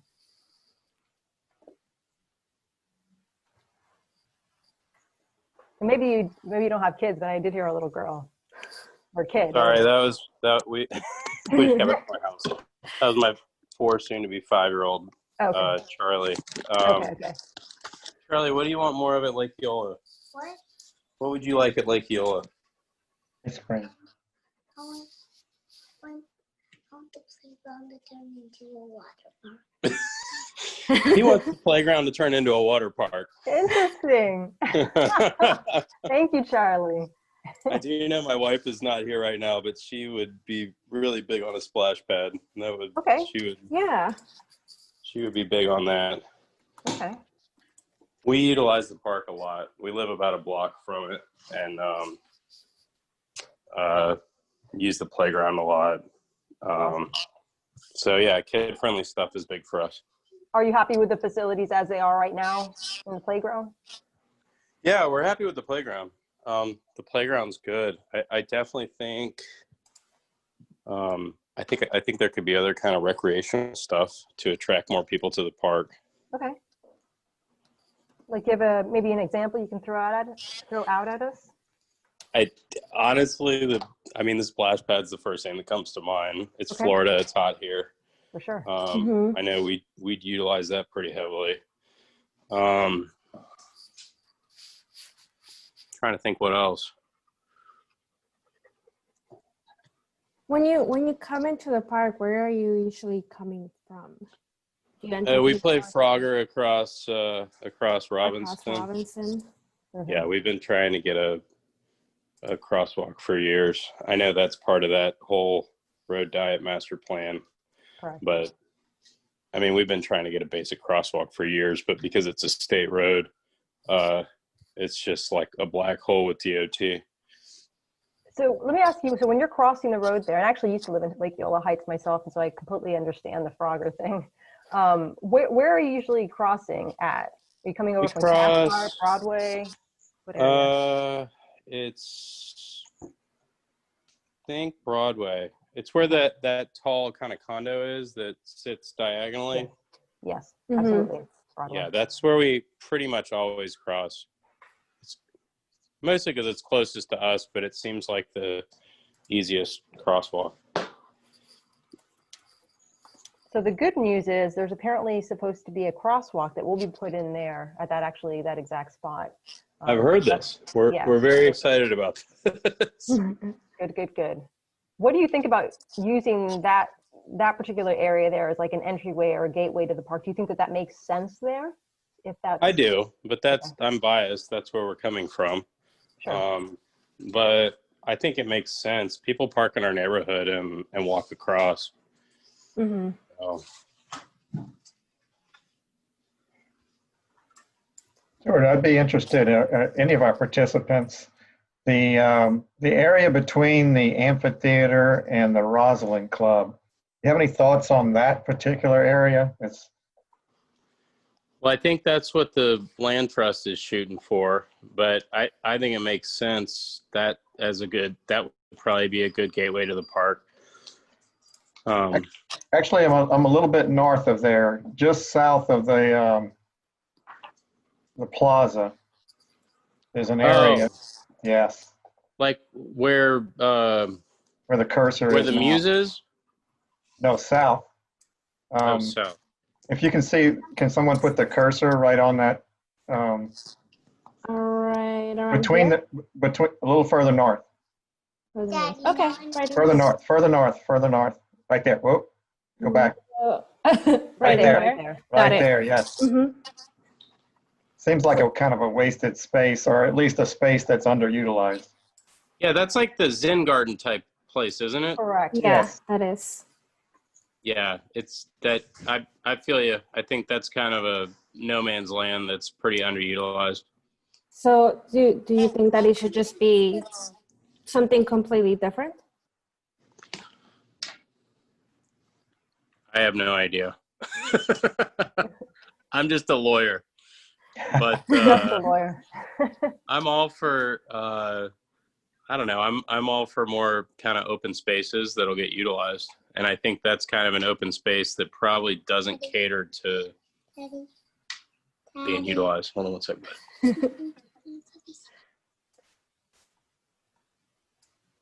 Okay, Thank so if we keep on moving east towards kind of that terrace area right by the Publix, how well do you think that space is being utilized? Do you think it's a good space? Do you think it's too narrow, too wide, too messy? We always just kind of pass through that space, but it seems like there's frequently people sitting on that kind of stepped area. We'll go over and we'll walk to Publix and we'll kind of complete the loop, but we don't ever stop there too much except for to look at turtles and stuff.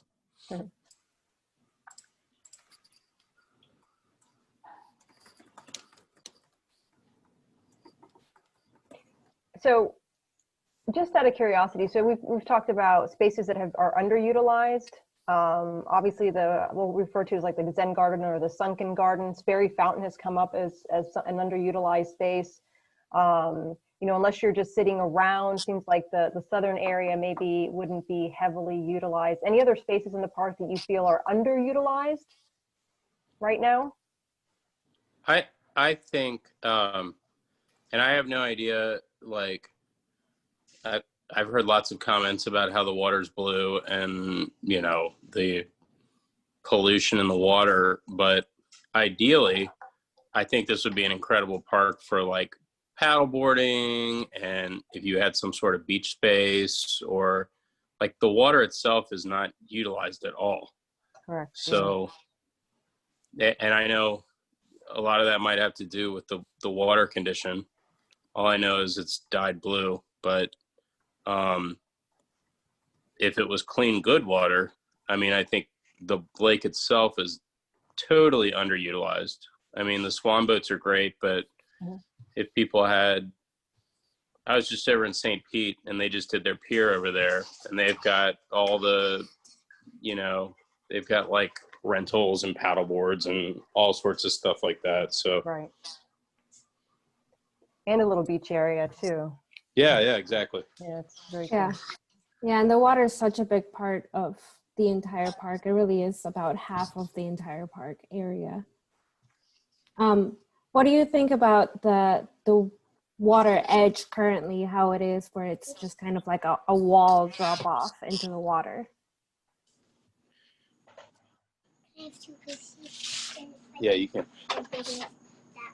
I mean, I'd still really like, I think aesthetically it's good. It looks good because, you know, it's kind of a finished edge. It makes it a little bit less natural. And it kind of impedes any kind of access in the water, but so I think aesthetically it's good, but it definitely doesn't cater to doing things in the water or on the water.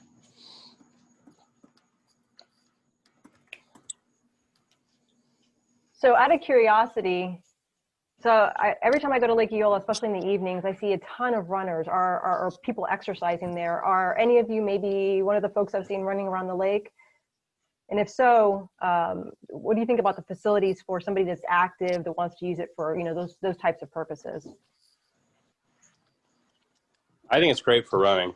I usually run in the neighborhood, but I'll occasionally go over and run around the lake. I think it's great for that purpose.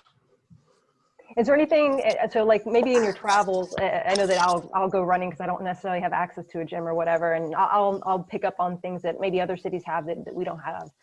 Is there anything maybe that you've seen like that would be kind of cool to incorporate, or you think as is, it's just, it's awesome?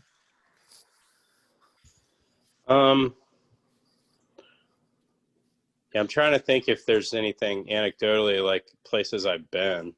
Mm-hmm. Closest thing I can think of is like it seems like a ton of people around like Lake Underhill, they'll use those kind of workout stations.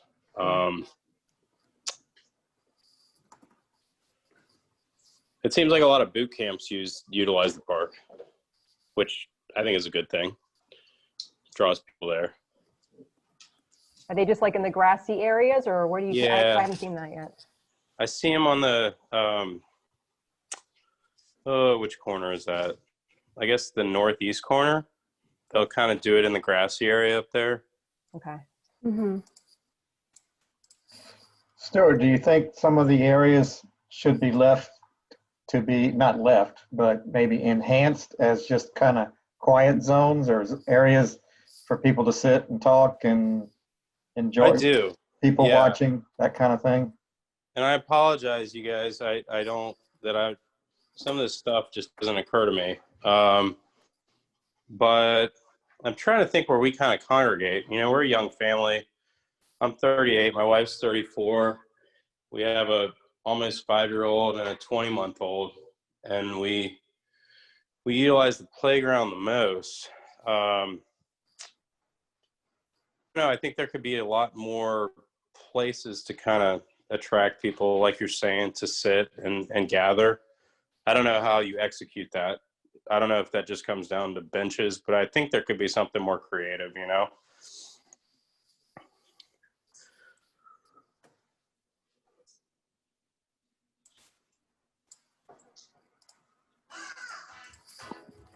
So I feel like we've been really hitting Stuart up for a lot of information here. Yeah, Stuart, I do appreciate you, and Charlie as well.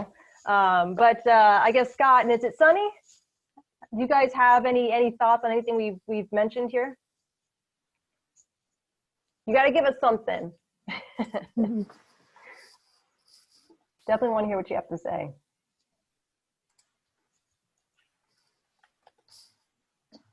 Both of you are muted in case you were wondering. You are muted. Yeah. I understand Scott's having some difficulty with his video and mic. Okay. So, but you feel free to also add in any thoughts you have in the chat function, and we can definitely incorporate those as well. Looks like Sunny is no longer muted.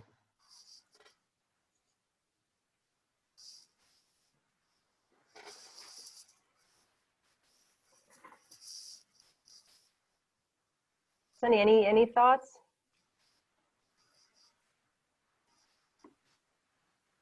If not, Andrea, do you want to hop over to, I know it's a little early, to the other We exercise? definitely can. Sure. Yeah, 'cause there's plenty of slides there too. There are plenty to go through. So this is the image preference.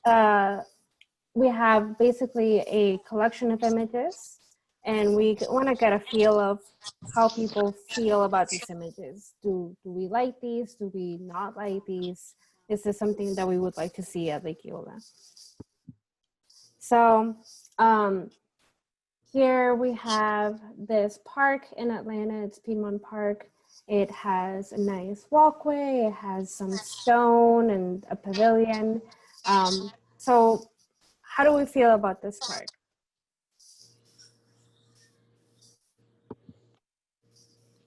So any likes or dislikes that you see in the picture, basically? Thumbs up, thumbs down. Yeah. I think I'd prefer something a little more kind of open. Like I like how Lake Eola, I mean, there's a walking and a running path, but there aren't fences on the side. You know, it's not segmented off that way. Mm-hmm. How do you feel about the style of it? It's very kind of traditional.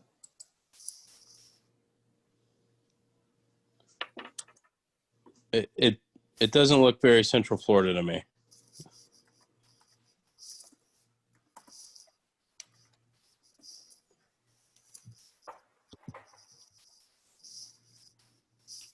Okay. So part of what makes Lake Eola nice is there's like cypress trees and things like that, you know?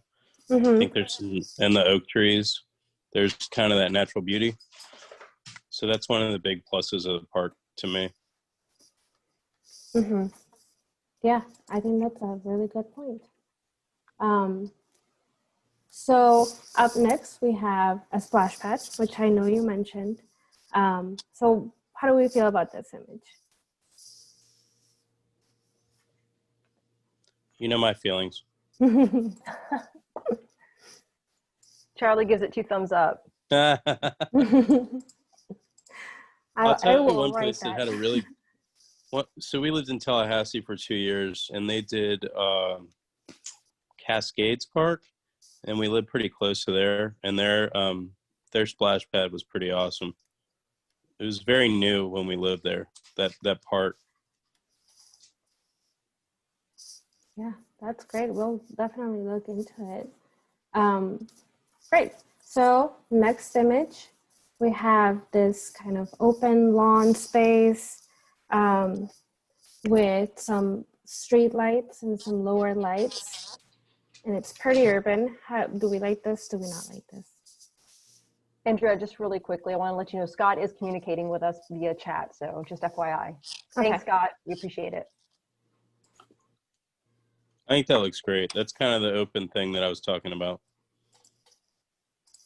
Awesome. How do you like the lights that they have? I do. I think more light in the park would make people feel safer, and I think that'd be a nice sort of thing around, at least on the walking path. Mm-hmm. Great. So next image we have is the boardwalk. We have a boardwalk over the water. It has some lighting. It's right on the water, so you really can get up close and personal with the water. So does this work? Yeah, I think that's great.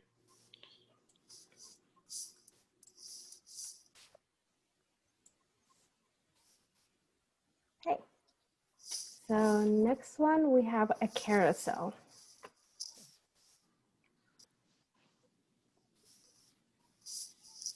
Oh. Scott, I'm gonna go back into the image with the lights and add in your comments. He says that the lights along the bottom of the walkway are great and shouldn't disrupt the wildlife.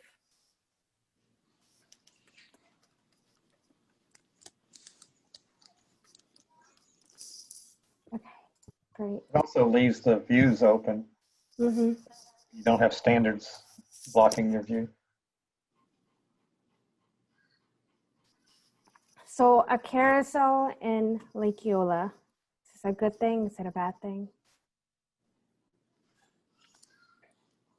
I mean, we'd love one, but it's certainly distinctive. Yeah, I think the style would be important. Mm-hmm.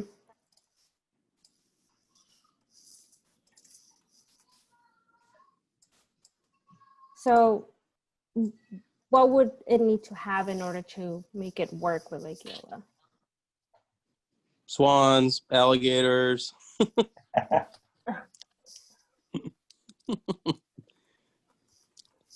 Yeah, I think that would be great. Swans, and you can ride a swan around the carousel. So we do have somebody that's kind of opposed to the idea of it. Looks like Scott might be just because it eats up a lot of the square footage or the park.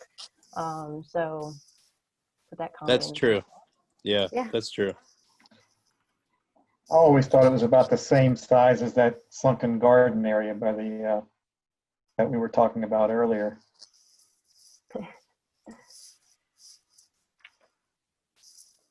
right. So we also have these swinging benches with a trellis. You know, we could have these along walkways or along the water's edge. This is good. Yeah, that's the kind of, like, that's what I couldn't think of myself when I was saying places for like people to gather. Yeah, that's awesome. Great. It looks like Scott's also in agreement. Yeah. This one's a great one. Okay, so next one we have movies at the park. I know we already have movies at the park, so are they a good thing? Is this something we should keep on doing it? Do we need any more infrastructure for it? I think it's great. We utilize it. I don't know that you need much more infrastructure than a big grassy area. Yeah, right. And I think a big part of what we're talking about too is just kind of keeping some of those lawns so that they have flexible space for things like the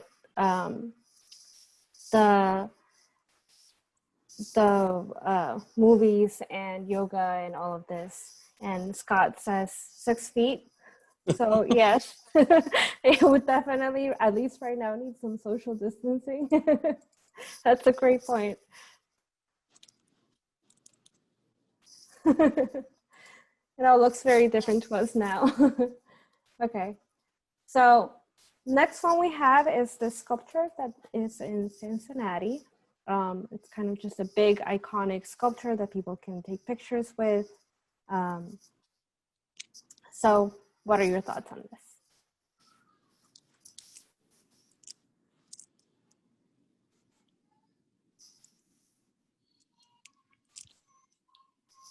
I'm kind of neutral on it.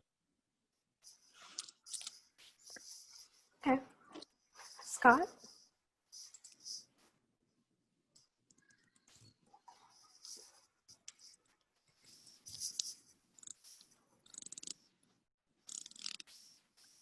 All right, can move along. Next one is yoga at the park. We have those great lawns, and we have had yoga at the park in the past. So what do we feel about this? Oh, that's a good idea, Scott. The City You said Beautiful the along city- East Central near Publix. That is a great idea. I'm just gonna copy that. Yeah, I think it could be a great place for, you know, it's such an iconic park that it really speaks to what Orlando is, and that would be a great location for that.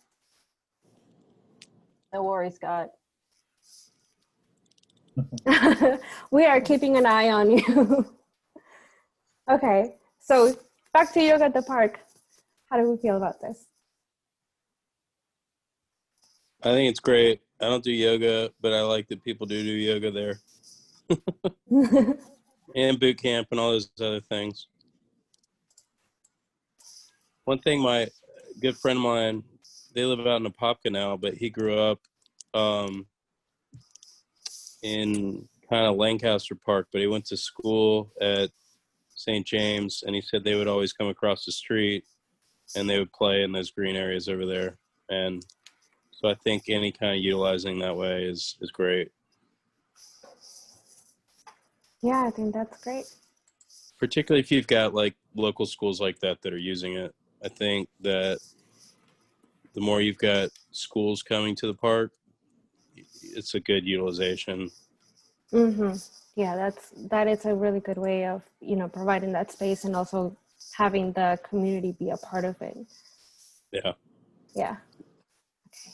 So I'm gonna go to the next one. I have this this kind of landscape. It's very natural and kind of full. And you can see that the water's edge here is a lot softer. There is a wall beyond, but it's not just a wall drop. This is a good thing instead of a bad thing. I like it. I think some people are scared of Florida wildlife. Like, are there going to be snakes or something else in there? Personally, I like it.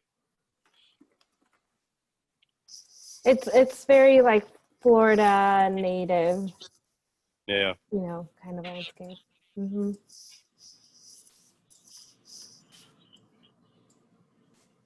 Scott, any thoughts?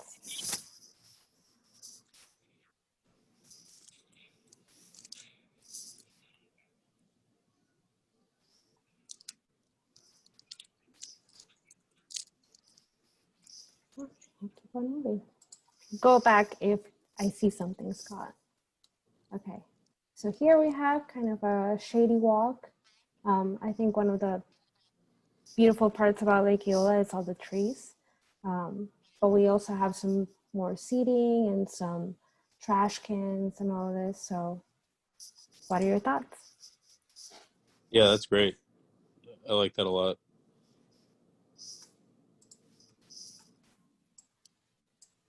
So I know you mentioned kind of the beauty of the park is really, the cypress trees and the oak trees. So I'm guessing, this is really something that you would enjoy. It's kind of maintaining that canopy.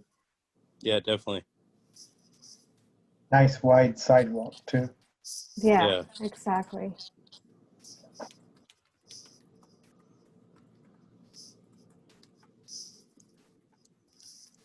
Alrighty.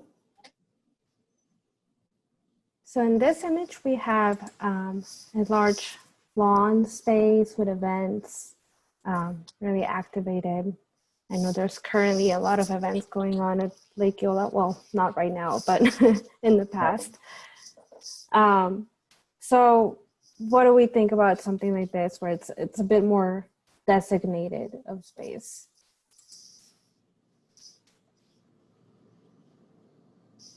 I feel like that we kind of already have that in the green areas around the playground on the two big green areas.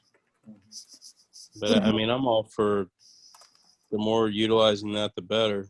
They're both really big, flat, grassy areas that I think are really nice for events. Right. Great. So this one's quite a bit different. It's kind of a large graveled area for seating. There's a lot of trees. And there's a lot of trees and seating, and it's kind of just this place to relax. So do we like this? I'm not crazy about it, just because it's Florida and we can grow grass and plants anywhere. So it just kind of doesn't feel like Florida. Yeah. Yeah, for sure. Okay. But, still maintaining, like there are aspects of this, like the seating and the canopy, just with grass. I'm all for the more seating, the better. Mm-hmm.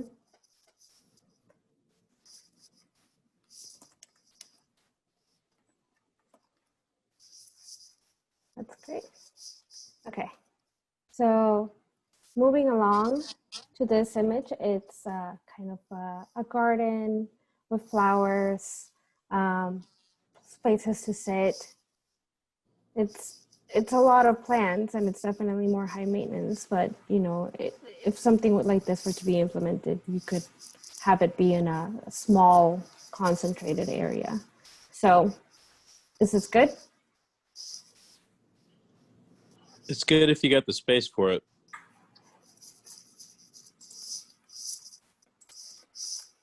And so what would take precedence over this?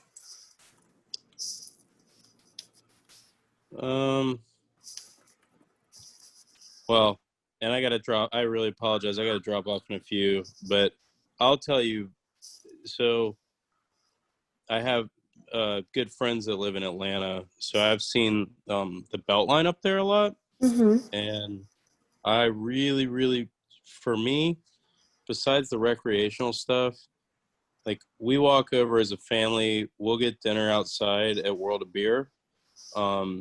I think that that sort, like food and drink options, for me, I would love to see just a lot more of those options around the lake.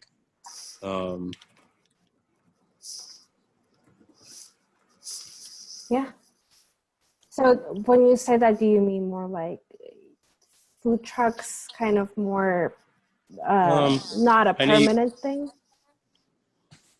For me, permanent, but I know that, property is property. Somebody has to own it. But like, we never go to relax. It's no offense to relax, but like, that's like prime real estate right there. And I mean, I would just love to see that be just an awesome food and drink spot. We like World of Beer. Some people look at us funny that we take our kids over to World of Beer, but it's actually a pretty family-friendly restaurant. Mm-hmm. So for me, that's I think that's the number one thing for me. I've seen the Beltline in Atlanta that just has awesome food and drink options all along it. I know that's not a park; it's a much bigger area, but man, I'd love to have more places that we can go with friends or our family.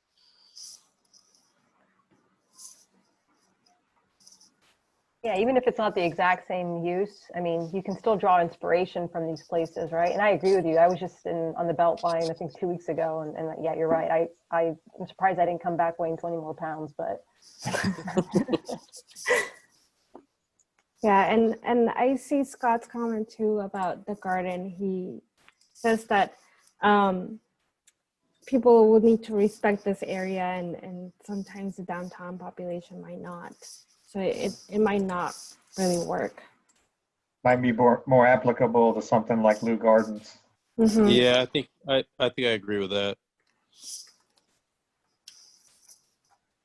Okay, and then one last image we have here is Accidental Square in Seattle. They have this program where in the summers they bring out these large, like oversized board games like Connect Four and chess, and put those out for people to play. And then they put them away every night and just bring them back up. So would this be something that would be a good thing to have at Lake Eola? I think so, yeah.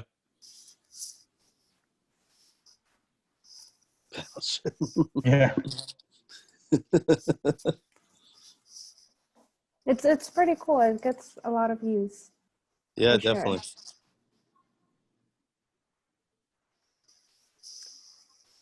And Scott says Battleship. Yes, Battleship would be pretty awesome.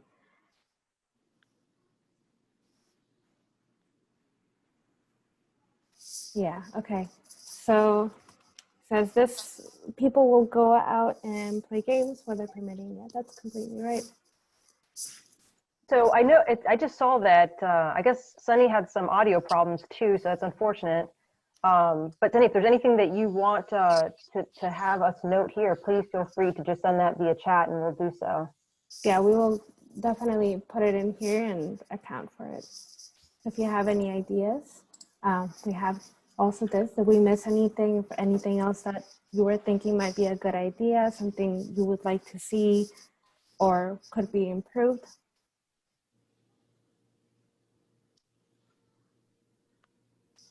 I just noticed the food truck designated area over the weekend. I think that's a great idea.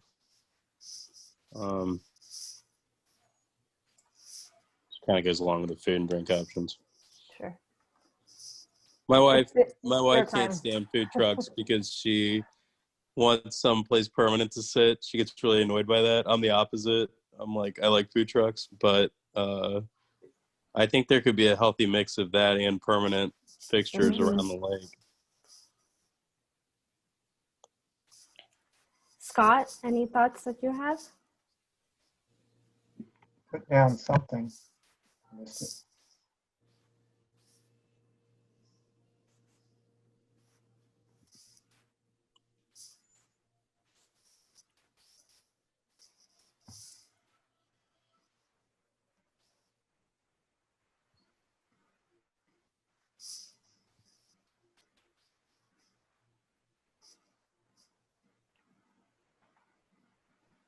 So I guess the only other thing for anything else, just to reiterate, I don't know if this is viable at all. I don't know the condition of the water or whatever, but if there were like water-friendly activities like paddleboarding, beach spaces, stuff like that, then I'd be good for that. But I think water quality is a concern. Yeah, thank you. We appreciate any and all suggestions right now.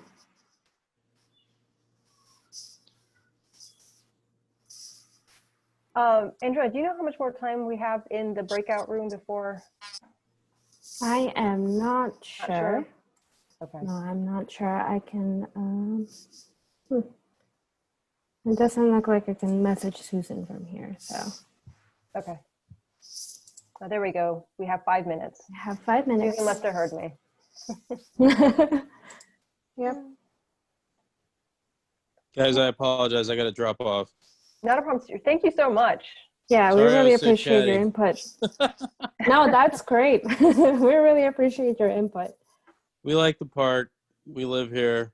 We have kind of a vested interest in it. So, and I already took the survey. I'm happy to, and I told my wife too also, and I'm happy to help with whatever. I appreciate you guys doing this. Yeah, no problem. Thank you for joining us. And if you could just encourage all of your neighbors, if you live in Lake Eola Heights, to have them go ahead and take it as well. We'd really like that. We'll do that. Just so Thank you. you're aware, we also have another session of these meetings on Saturday at 10 a.m. So if you have any neighbors that you think might be interested in joining us, it'll be exactly like this session. And we really want to hear everybody's input. Sounds good. Thank you guys. Thank you. Take care. Bye.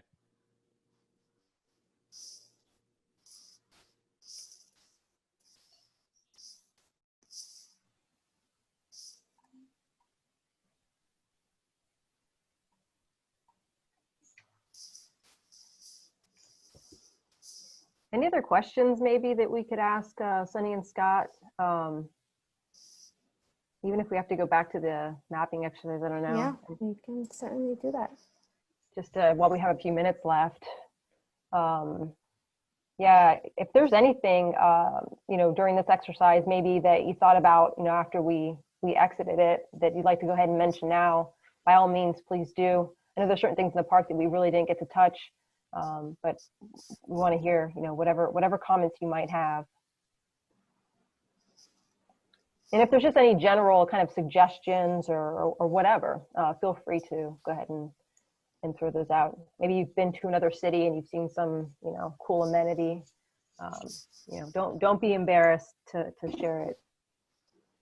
Yeah, we're definitely looking for whatever ideas that we can get and seeing, this is the way that we kind of design parks, is kind of looking at what everybody thinks would be a great way to activate the space and make it a good space, right, for everybody.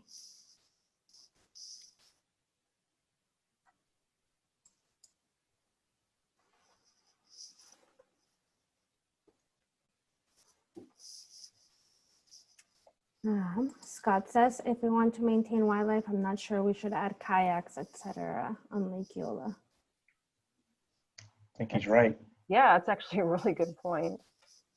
Yeah, I mean, that is an additional like hustle and bustle of activity that might scare away some of the. Right. Yeah. You know, add some stress. Yeah, the park is really good right now for a lot of birds, aside from the swans that are obviously, very iconic. There's all sorts of different birds there, so all sorts of turtles and all of that. Yes, Sonny, I see that you're going to look at doing some more research. Please send any information that you come up with that you think would be a good suggestion. Yeah, we'd appreciate that. And I will tell you that at the end of this, there's going to be some contact information that we'll share with you so that, if you come up with something, tomorrow or a week from now, whenever you'll have the opportunity actually. Oh, there you go. Actually, Yep, thank you here so it much, is. Andrea. So if you have any additional suggestions, you can email Tara, and this is her contact information, and she'll forward that over to us. And we would definitely appreciate any suggestions that you have for the park. If you think about it, New York and Chicago have got some phenomenal parks and amenities. You think about Millennia Park, and of course, why am I drawing a blank? In New York, go figure. Central Park. Thank you. It's 7 o'clock at night. I'm hungry and tired. Yeah, Navy Pier probably really is great, I think. Yes. So right now we're coming to the end of our breakout sessions. You'll get a pop-up and it says leave breakout room. So if you just click on that, we'll go back to our main session and we'll see you there. We are going to now take a look at the things that you all discussed within the breakout rooms. And hopefully you all in the other 2 rooms identified someone who was going to do that for the group. But since my group was group number 1, we will go ahead and do that first. So Andrea, you're going to pull up the map first? Yes, I will pull up the screen. And Brenda?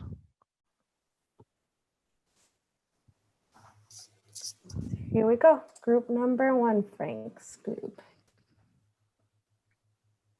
So what you all are seeing is the thumbs ups and thumbs down that we provided on the aerial, and it just for reference, down at the bottom, it looks like we had 63% likes and 38% dislike. Brenda, you want to go ahead and kind of go around each one, and Andrea, I guess you're going to click on them so the comment comes up. Yep, I can do that. And you're muted, Brenda, by the way. It might be good to zoom in a little bit also. I'm sorry? My audio is going a little rough. You're okay for now. Okay. Andrea, can you zoom in a little? Sure. What am I supposed to do? Well, hang on. She'll click on one of the thumbs up or thumbs down. So we can start here. If you click on the icon, does the comment come up for her? Yes. Let me know where you want to start, and I'll start wherever you want. We'll just go around the lake. Doesn't matter. All right. Let's start at the amphitheater. So that's perfect. So Brenda, you can see there's our comment up there. Can you see that? I can't read it. Up in the little square. In the little square, yeah. Can you see that? Can you make it bigger, Andrea? Is that possible? Yeah. We like the amphitheater. Here, let me see if I can make it a little bit easier to see. Okay. I'm gonna move it over to my other screen. Andrea, you can zoom in to control scroll. Will help zoom in a little bit on the window. Here, I have it pulled up on my smaller screen, and that might be a little bit easier to read. Is that better for you, Brenda? Yeah, a little. Enough. Okay. Enough. Okay, go ahead. Go ahead. We love the amphitheater. We would like more stage lighting and more technology. It could be much more than it is and make it a focal point. We'd like to see more lawn seating. That is it. Like up above the bleach benches. Yeah.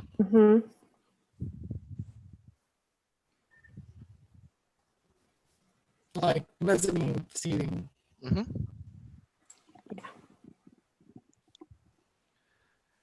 Can you see that next one?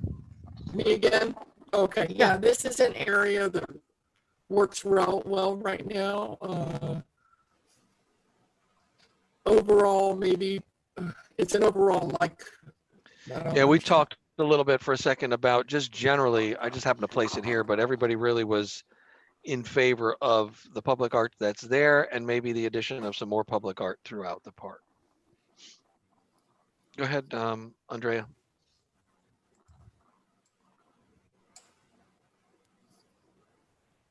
The peninsula, is that what she's on? Yeah, she's on the peninsula. Yeah. A good photo point. Okay. A way to get out into the lake without getting in the water. Yeah. Not a real fan of that, I guess. It's disconnected from the rest of the park. Right.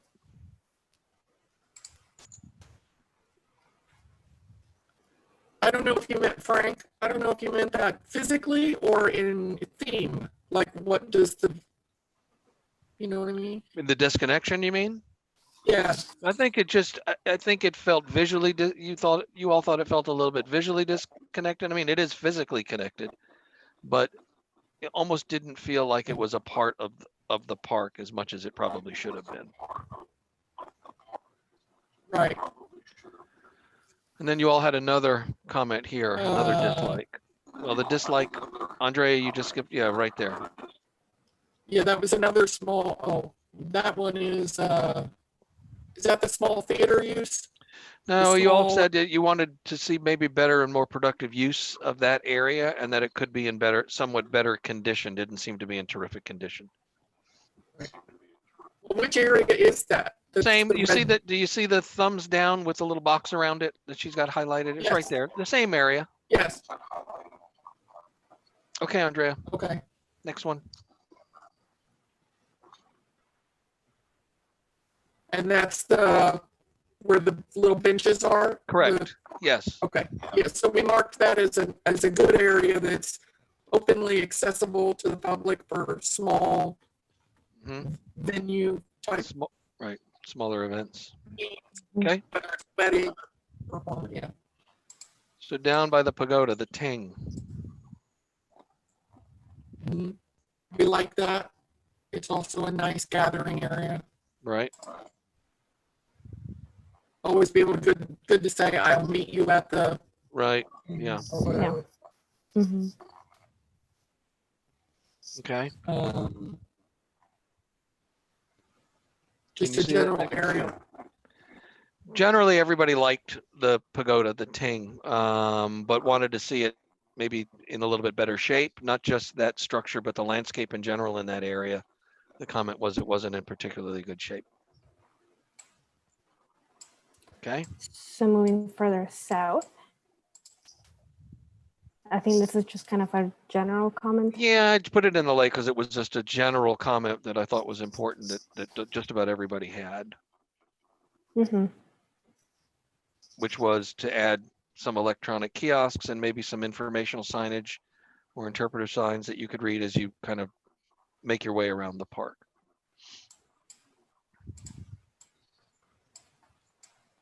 So moving further south. Can you see that, Brenda? Oh, I'm sorry. Which one is she on? A little box area around it. for permanent. Yeah. Yeah. You guys were very specific about that one spot, you know, in terms of maybe a facility that's lacking, and you liked it because one, it was completely opposite the existing amphitheater, place for a smaller stage, permanent stage for smaller events. Okay. But it's near enough to other things, I think. Yeah, that note was just bringing technology into the park, like, but not just in this area, but all the way around, I think, like Wi-Fi spots, hot spots. Yep. Yep.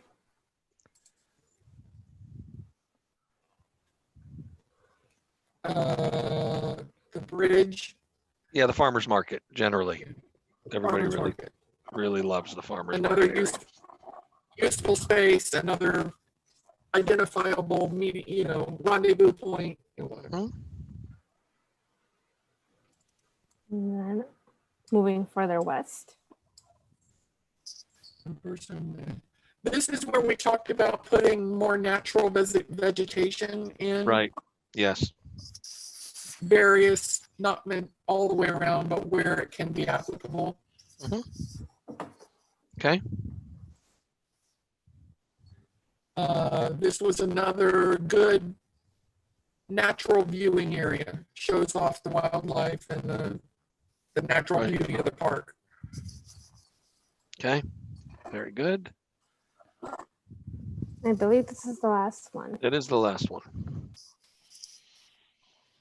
And this is the Japanese area, Correct. right? Yes. Yep. The Japanese bridge. And we felt like it was sort of disconnected. Okay. There's Very nothing good. to draw you into from the sidewalk, I don't think. Right. Okay. All I remember is a little red bridge, and That's right. there's no pond, there's no pagoda, there's no, it's not an area, it's a thing. It's a, Okay, so that's us. That's group number one. Okay, and so for group number 2, Josh is gonna summarize our likes and dislikes. Josh, I think you can pick some strategic ones. You don't have to necessarily go through all of them, but those that stood out to you, if you could share that, and don't forget to unmute. Thank you so much. I think, as a group, we talked a lot about the amphitheater, and we thought that just kind of overall that it felt a little dated, and that we would like to kind of see that space reimagined. And just look at the whole thing as a whole and just kind of reimagine the entire theater experience there. We were very much in favor of having, a stage presence. I think just changing it up. We were a fan of the Relax Grill. Let's see if we go back to the Battle of, Battle of the Bulge. The Battle of the Bulge. For that, we thought that we could use some improved seating in that area and kind of really improve. I think we had talked about, it's great if you have like a wedding, but if you're just hanging out and doing some more social things, that space could be a little more improved. And I think this kind of reminds me, overall, we were talking about tree coverage. Micah talked about kind of adding, I think, more cypress and kind of more of that stuff in there. We all agreed that the bathrooms could use a reinvention in that space. So, that would be definitely an opportunity of improvement. And then when we go to the bridge, we differed a little bit. One person really liked the idea of the bridge and the farmer's market. Another one thought that we really could add, kind of transform that, add more green space and make it more, communal and that. And overall, just the theme of Lake Eola of adding more open green space for events and things like that was a big thing. And then we also talked about the art piece of the eye and kind of looking at that and helping it out a little bit, maybe improving it. I just think, there was just a bunch of comments about it. So I wanted to make sure we mentioned that. We're all big fans of the fountain. So that's cool. And then there was just an overall general comment about storytelling. All of these different program elements throughout the park needing to be tied together cohesively to tell an overall story. Absolutely, and a big thing we also talked about was doing something like you may have an app or something where you can do an art tour around Lake Eola and understand. We'll start just like in a museum. We start in a position A, and then we walk you through all the art pieces and the history. And kind of just in this exercise of looking at Lake Eola, Frank's been showing some really cool pictures from like the 60s and 40s, and like I would love to see that when I'm walking around as a guest, as Lake Eola, and seeing kind of how things have developed and the history of it and where we're going. So we kind of talked about that as well. Those are pictures, Josh, from my high school years. Yeah, Frank. Thank you, Josh. You're welcome. Group All 3. right. So next up is group 3, which is my group. John, do you want to share? Mercedes? Yeah, I mean, if you want, we can make it a joint effort. So the gentleman that was going to present initially had to jump off the call. So, but yeah, I'll definitely give some of the feedback. And again, John and Andrea, please feel free to jump in. Sure. So basically, if we start at the amphitheater area, which is apparently the popular place to start, the seating is underutilized, and there could definitely be some more activation there. So it just seems to be a dead zone unless there's, obviously some kind of play or musical, whatever going on. So they would really like to see just generally more activation in that particular location. And of course, shade. We live in Florida, so yeah, it's definitely a good observation and point to make. So that was a recommendation there for that area. As we move kind of like south, we pass I'm going to call it the Sunken Garden there, and Sperry Fountain. They just thought that those areas really were not well utilized. And so there weren't very many ideas that were thrown out in terms of what could be done there, but just those are probably areas that will need to be looked at just to increase their usage. As we move on, actually, one of the things is the lake itself. So someone was interested in having paddleboarding, more of those types of activities at Lake Eola Park. Obviously, they cited maybe water quality as being a bit of a concern.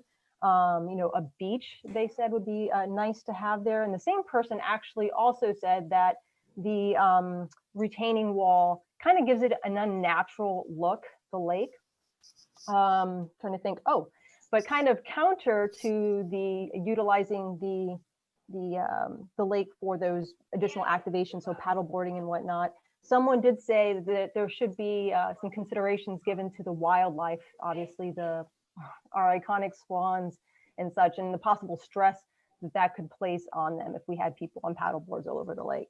So this is kind of a general comment, not specific to any one area, but there was recommendations to have Wi-Fi throughout the footprint of the park, and also better sound speakers, better quality speakers. And again, a general observation would be nice to have some workout stations. Obviously, we have a lot of runners and whatnot, and somebody said that they see obviously the yoga and people go there and do their boot camp classes. But additional workout stations. In fact, they actually pointed to the park over at Lake Underhill and how utilized actually their equipment is there. The playground was a big hit. In fact, we actually had one gentleman's kid, Charlie, he's the one that's not with us actually on the call right now, popped on really quick. And Charlie is a huge fan of the playground. Charlie's between 4 and 5 years old. So that's a good thing. And Charlie would also be a fan of having a splash pad at Lake Eola Park. So those are the comments that I have. Andrea, John, if I missed anything, please jump on in. Yeah, I'll keep on moving up. We had a few comments about how difficult it is to cross Robinson currently. That there's going to be some improvements in Robinson, but generating this kind of connection from Broadway and Robinson into a gateway into the park really seemed to be something important. And then also just some support for the land trust acquisition and in general, how good it is to have open green space that can sort of be flexible and used throughout the park. Yeah, I think it was interesting because that person also said, likes the big flexible open spaces, but also likes where you could have group seating or at least some quiet areas where you can do people watching and sit and talk to people next to you. Not always an active area. So it was very interesting. I think that captured most of it. The only other thing I can think of is, and I don't think we mentioned it, is additional food options actually came up. Right. So they weren't sure if that should be, you know, brick and mortar set up somewhere along the lake, maybe in addition to Relax Grill, I'm not sure, or food trucks or what that might look like, but that was actually mentioned. Yeah, it's a good idea. Or carts. Yeah, I think in the earlier meeting that we had this morning, I brought up the fact that the food court area was actually made the way it's made with the right utilities to bring food courts in. So it's a good size and all, so that maybe, you know, maybe the area that's used as a Sunday market on other days could be food carts and other types of food, maybe special nights or something like that. Good. Yeah. Okay. So I think that about wraps it up for us. I'll give it back to you, Frank. Okay. So let's take a look then. Hopefully everybody got an opportunity to spend a little time with the images on the PowerPoint in your breakout room. I know we ran out of time. Okay. But just give me a second and I will share my screen. Frank, this is Susan. I'm just jumping in. It's 7:23, and I'm going to ask our citizens, are you okay if we go over? Because we're scheduled to finish at 7:30. So are you guys willing to hang in with us so that we can go through these this last exercise? It's well worth it. Are we good? Okay, we got thumbs up. Okay. So let me do this relatively quickly. Brenda, you want to do this? You want to do it together? How do you want to go? You want me to take it? You're muted, by the way. Can you unmute yourself? There you go. What are we doing? So can you, by the way, can you all see my screen? Yes. Okay. So we're going to talk about the thumbs up, thumbs down for these images.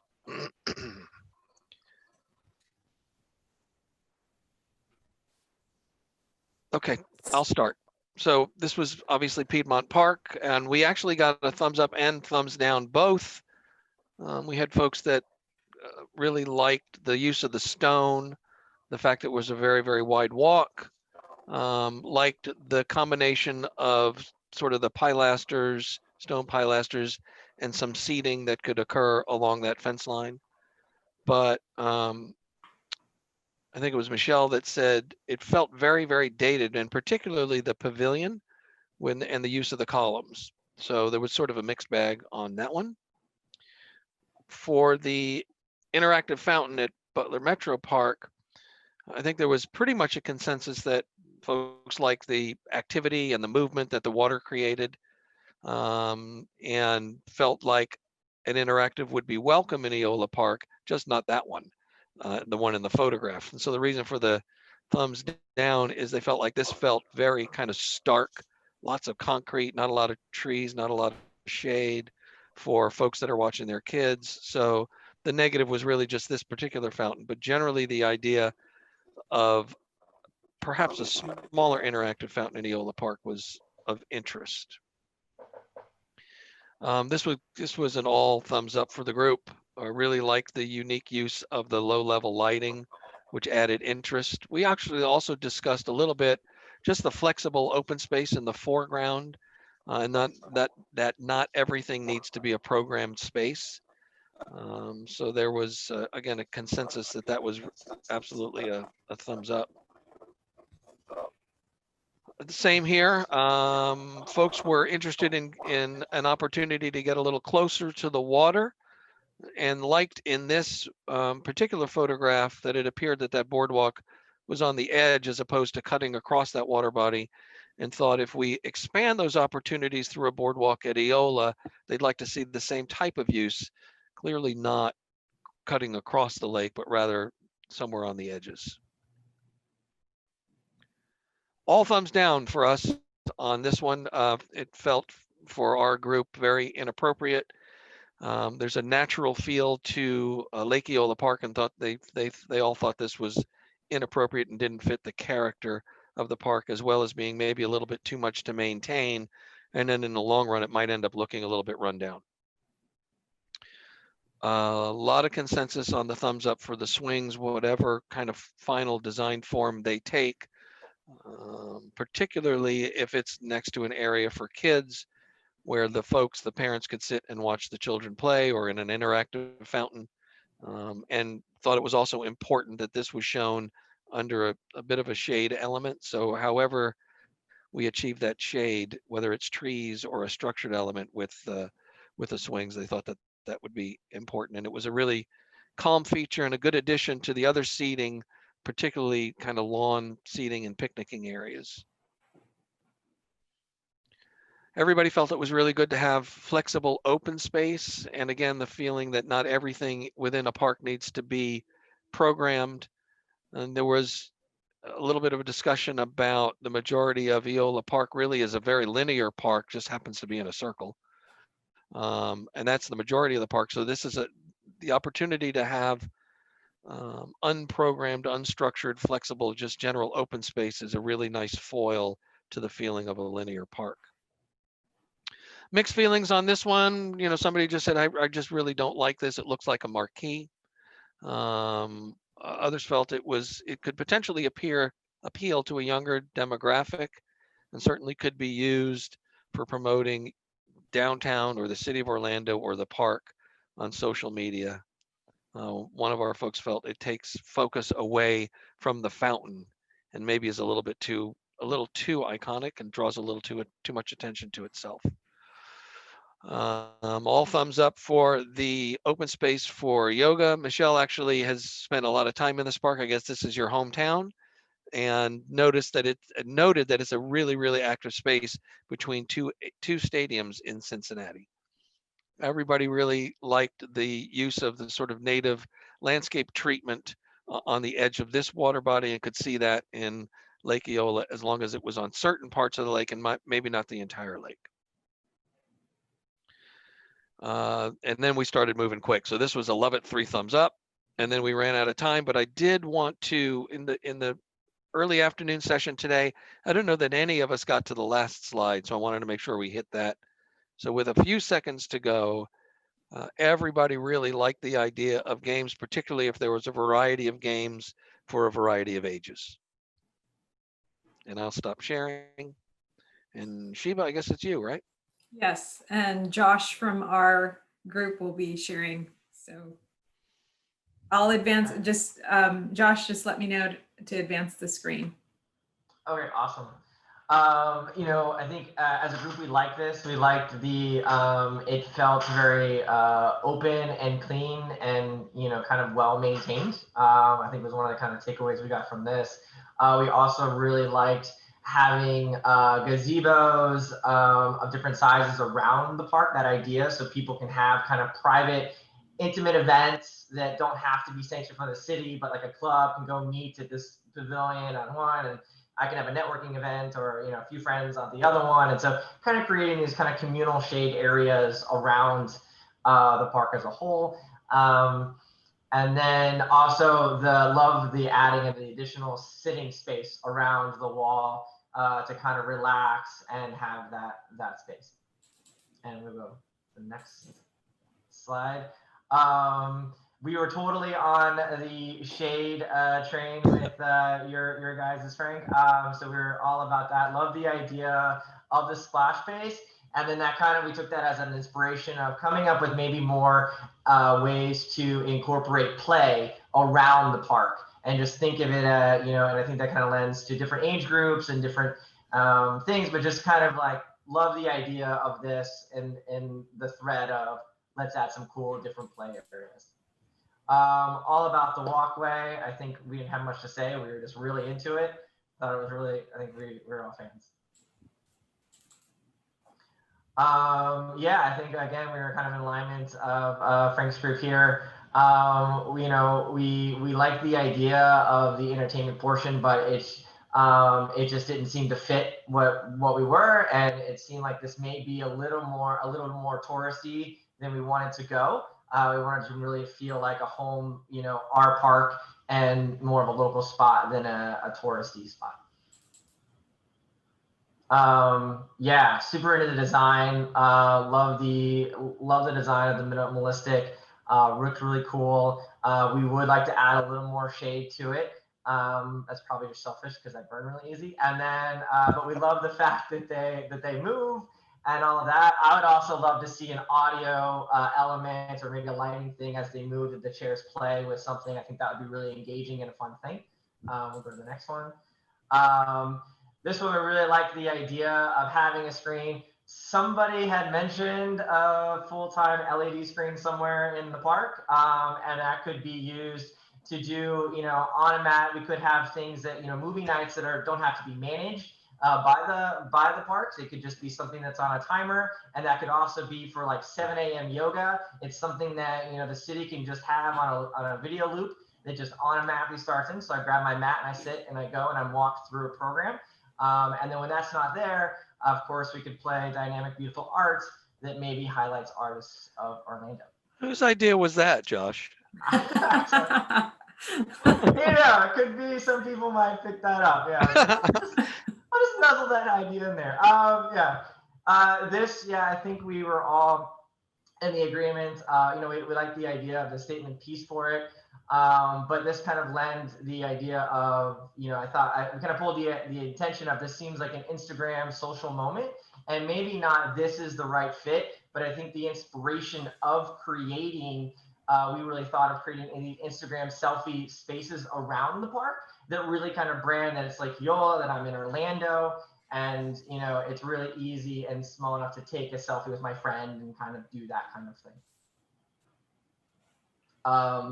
We love the idea of daily programming, like yoga and events and things like that. And someone also mentioned that, again, that it could work with a screen. We didn't have I don't think we talked about much about this, right? Right. We really liked the wide sidewalks here. Didn't really love that, and we love the trees and the tree coverage here, and having that. I think that kind of was a theme of more tree coverage and feeling that canopy feeling from trees all around the park. And this was also a big thing, especially for of having more open space for events and enabling, kind of rent outs and buyouts, things like that. We love the geometry and the design of this. We had an issue of maybe, I don't know if it's as useful or practical, but man, it looks good. So maybe something in kind of a theming geometric-y thing. If that makes sense. We like the idea of the secret garden, but then also we thought that it may be a safety concern, that if we make it too kind of nook and secretive, that that might not be good. But maybe if there's a way to create those moments in a different way, that would be really cool.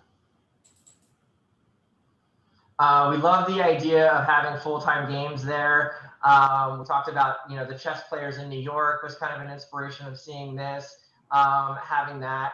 And then also there's not really a space where we can have tables and chairs around to have that networking coffee thing that we want to have at Lake Eola, or just to catch up with your friend, where you can sit and eat your meal and kind of be comfortable within the space. So we thought, having that kind of interactive and kind of engaging areas would be really awesome throughout. And we also thought having, kinetic and interactive art would be awesome. Love to see more interlocking stone paving, kind of improve that area, the stone paving as a whole. Also creating these kind of elevated, beautiful picture moments, kind of that we were talking about, these selfie social spaces that kind of, when we saw, the picture of the light thing that, I think from where you have the minimalized light and you can see kind of the cityscape in the back, creating that shot. It's very, Instagrammable, very marketable. And then overall, creating a story of why Lake Eola exists and what are we offering in each piece of the art and all of that, and kind of wrapping it up into a themed environment as a whole. I think right now we were talking about kind of feels a little independent of each other from different areas. And I think that's great. It's just, I think some of us have talked about creating a cohesive thread throughout it that made it feel like I'm at Lake Eola. Perfect. Thank you, Josh. Thank you. Group 3.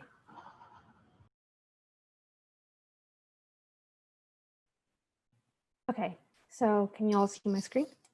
Yes. Good. Okay, so I'll go through this. In this first image, we got some feedback that this wasn't very good. It felt kind of constrained in the space, and it didn't really look like Florida as far as the style goes. And I think a lot of what our images got at was the natural beauty of Lake Eola and how it feels like so much of it is very rooted in what Central Florida is. So moving on to the next image, we loved the splash pad, and we had some suggestions to look at Cascades Park in Tallahassee for something that was very friendly to kids. This image was also very positively received. Nice open space where people could do various activities. The lower lighting was really nice. That provides kind of an atmosphere and makes people feel safer. And you could also have some lights that don't disrupt the wildlife too. So a big consideration for wildlife. We like this image in general, just being able to get out over the water. And then the carousel was kind of a mixed bag. It eats up a lot of square footage, but there was some kind of fun ideas about having some swans and alligators kind of be a part of it and theme it as, you know, to bring it home and have it be a bit more Central Florida. This one was great. It was just an awesome use of space, especially anywhere near the water or near playgrounds. Eola is great. Keep it up. This picture needs some social distancing right now, but it's definitely some of a positive aspect right now of the park. And this one was a bit more neutral, but it could be like a fun thing, especially near the Publix area with the City Beautiful kind of branding opportunity. Yoga in the park is great. You know, keep all the active activities. There's some boot camp activities that go on around the lawns. St. James and some of the other local schools use those lawns on the East End currently, and you know, using those schools to keep those spaces active is also a great way to bring the community into the park and have activity going on in the park. This natural setting, it was pretty good, pretty well received.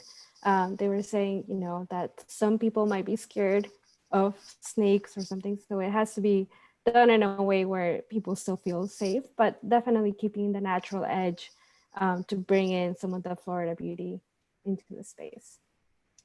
This one's also great with all the canopy, the natural trees, and nice wide sidewalk places to sit, trash cans, and all of those amenities to make it a nice, comfortable place.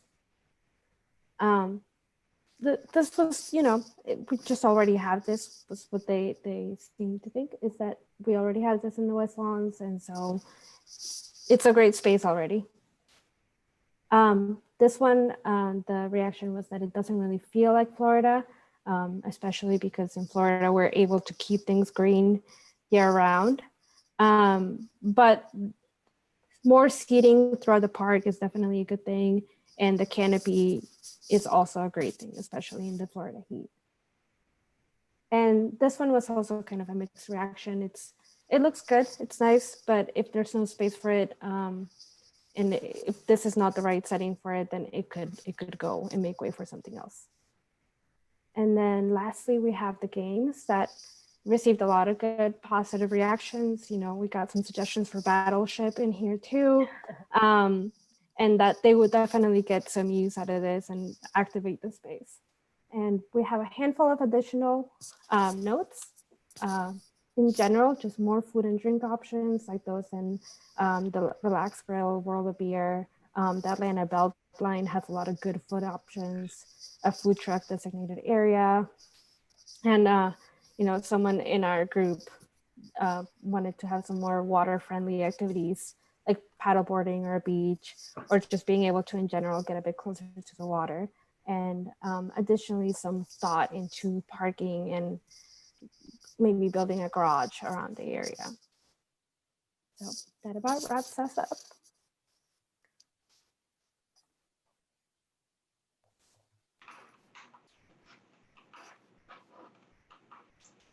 So that concludes our interactive portion.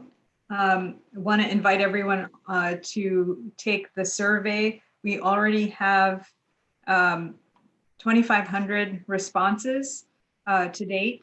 And if you haven't filled out the survey, please go to orlando.gov/eolaplan. It only takes about 5 minutes. And then I want to invite you to the last meeting. So the last meeting will follow this exact same format. So if you have friends and family that have not participated in this program, please invite them Saturday at 10 a.m. to join us. And with that, I'll pass the baton to Mercedes. Yeah, so do we have time for one more comment? Is that all right? Sure. The one thing I didn't get to add, unfortunately I worked late. To the point of adding food and beverage, the one thing that I would just note is how people use Lake Eola is it's something that's often used for big moments. So you see lots of photos being taken there. Literally my first day when I moved in and we walked around the lake, we saw someone getting engaged. So it would be wonderful. I know people enjoy the Relax-A-Grill, but it would be wonderful if the food and beverage options accommodated something like that. And so many spaces have moved towards takeout, but it would be great because I see people bringing their own picnic baskets there and bringing those elements into the park. So, and I just kept thinking, why it'd be so wonderful if the Relax-A-Grill had the ability to get a picnic basket and go have a picnic lunch at the park, or had the ability to have champagne because they obviously have a liquor license and go have that at the park. And it's a money-making opportunity, and then you don't have people bringing things into the park, whereas they could purchase it right there. And if it were centered around those kinds of moments that are naturally already occurring, it felt like a great fit. Good point. Thanks for humoring me. No problem. Thank you. Mercedes? Sure. So I just want to thank everyone for joining us this evening, and especially because we did go a little bit over. So thank you all for your patience and your contribution. As you all know, Lake Eola Park is our crown jewel. It attracts people from everywhere, from all walks of life, and it really is a key piece of our city's identity. So we really do appreciate, again, your time and your feedback. Really quick, Sheba, do you mind sharing the last slide for us? Because I want to flash Tara's contact information up there. Oh, I'm sorry. I thought I was sharing it. No, yeah, not right now. So if after this meeting you do have any additional comments, or questions, we want to get to them. We want to hear it. We want to answer them for you. So the best way to do that is going to be actually through contacting or sending that information over to Tara Rusakov. And actually that's her information there right now. So please take a second and jot that down if you are interested. But with that, we are done. So everybody, you have a great evening. Go eat some dinner if you haven't already. And we hope to hear from you all again very soon. Thank you. Bye. thanks everybody. Thank you very much. See you, Josh. Good night. See you, Frank. Thanks, man. See you, Mercedes. See you, Shippa. See you, Josh. Bye. Bye. Bye.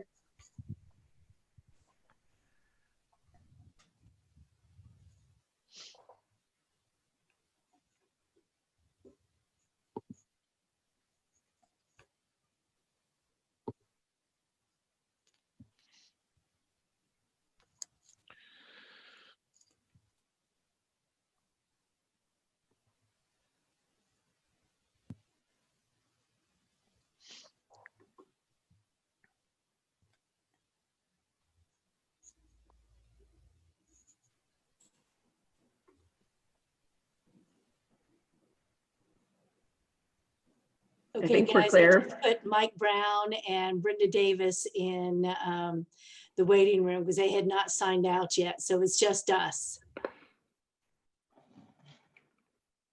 Excellent. Good job. I caused us to be late because Michelle, who was the last person talking, was not finding her room link. And so I was trying to help her. And then all of a sudden my alarm's going off. It's like, oh no. So I apologize there. So I actually added about 4 minutes to us. And I found out I can't use chat at all in the breakout rooms. The only way I have to communicate is through that broadcast message. So we need to, did you all see the broadcast message at all? I didn't see it this time. Same thing as think last so. time. The only thing I saw Yeah. was the 1 minute warning. Yeah, I don't get that. And I researched it and I did everything right. So I don't know, that's really strange. I don't know if we're just missing it, Susan, because I did see the 1 minute, but I didn't see the overall. Yeah, that's really interesting. Andrea, I'm having a senior moment. This happens when you're approaching 40, I guess. But Oh, God, whoa, please. hey, Oh, hey. come on. But I'm surprised I'm still breathing. But I could have sworn that I didn't I say something about 5 minutes? I could have sworn that I did. Yep, I Yeah. saw both of them. Yeah, okay. Yeah, So we it saw that. did come up for us. Yeah. Chris, you saw That came both? up for us. Yep. Yeah. Okay, so it's not that, it's not that very in your bold. If So you're it's not very paying- easy to miss. Yeah, if you're not paying attention and see it at the top, it came across the top of the screen, you'll miss it because it doesn't stay up long. Right, and as you're typing and things, it's very easy to miss it. Not be looking at it. I didn't see it at all. We still did pretty good though. And I know it doesn't help when I end the meeting or the breakout rooms, and then you only have 60 seconds. So. It worked out well, though. I thought it was fine. We got some really good comments tonight. Really good stuff. Yeah. Very, very happy. We had some technical difficulties on our end. So we had 3 people in the room with us, citizens, and 2 of the 3 were having audio issues. So they were only able to communicate with us via chat. And I don't know if that's something on our end or their end, but just That is probably going to be on their end. It depends upon what their computer abilities are. Yeah. Yeah, we had a little glitch too, and you heard Brenda had some technical difficulties, and then forget her name, but we were doing chat for a while, and Chris was reading the chat, and then I was copying and pasting, but that only lasted a little bit. But overall, I thought it went well. It's a good group. Yeah. It's a good group. So Saturday morning, correct? Yep. Yep. 10 of us and 2 of them. 3. And again, I'll let you know tomorrow afternoon where we are. That's fine. Okay. Will we have any other social media pushes, Tara, or? I'll have to check, just because I don't have the plan sitting in front of me, sorry. Okay. Okay, gang. I pretty much have the attendance list done. I just need to get additional information on Stuart Barks, Michelle Palmer Bradley, Brenda Davis, and Alan Rasmussen. For some reason, they weren't showing up on the registration sheet. So I got to figure out what is going on with that. Susan, do you want us to wait to get all of our recordings and just send you a link once after Saturday? So maybe Monday morning we can send you a link to all. Absolutely. Okay. Okay. Well, I appreciate everyone's time and effort, and especially on an evening like this. So thank you very much. You bet. Our pleasure. Hey, Frank, Yes, just our pleasure. a reminder, save that PowerPoint, okay? You already did. Okay, I've got to put it in a folder now, but it's saved. Perfect. great, thanks. All right, guys. See you All right, guys. Saturday morning. All right. Thank you all. Appreciate it. Thank you. See ya. You want me to launch Goodbye. like at 9:45, or do we want to launch at 9:30? I think I probably think 9:45. 9:45 is fine. Yeah, that's probably 9:45. fine. I'll see you Saturday at 9:45. Okay. Take Excellent. care. Bye-bye. Bye. Bye.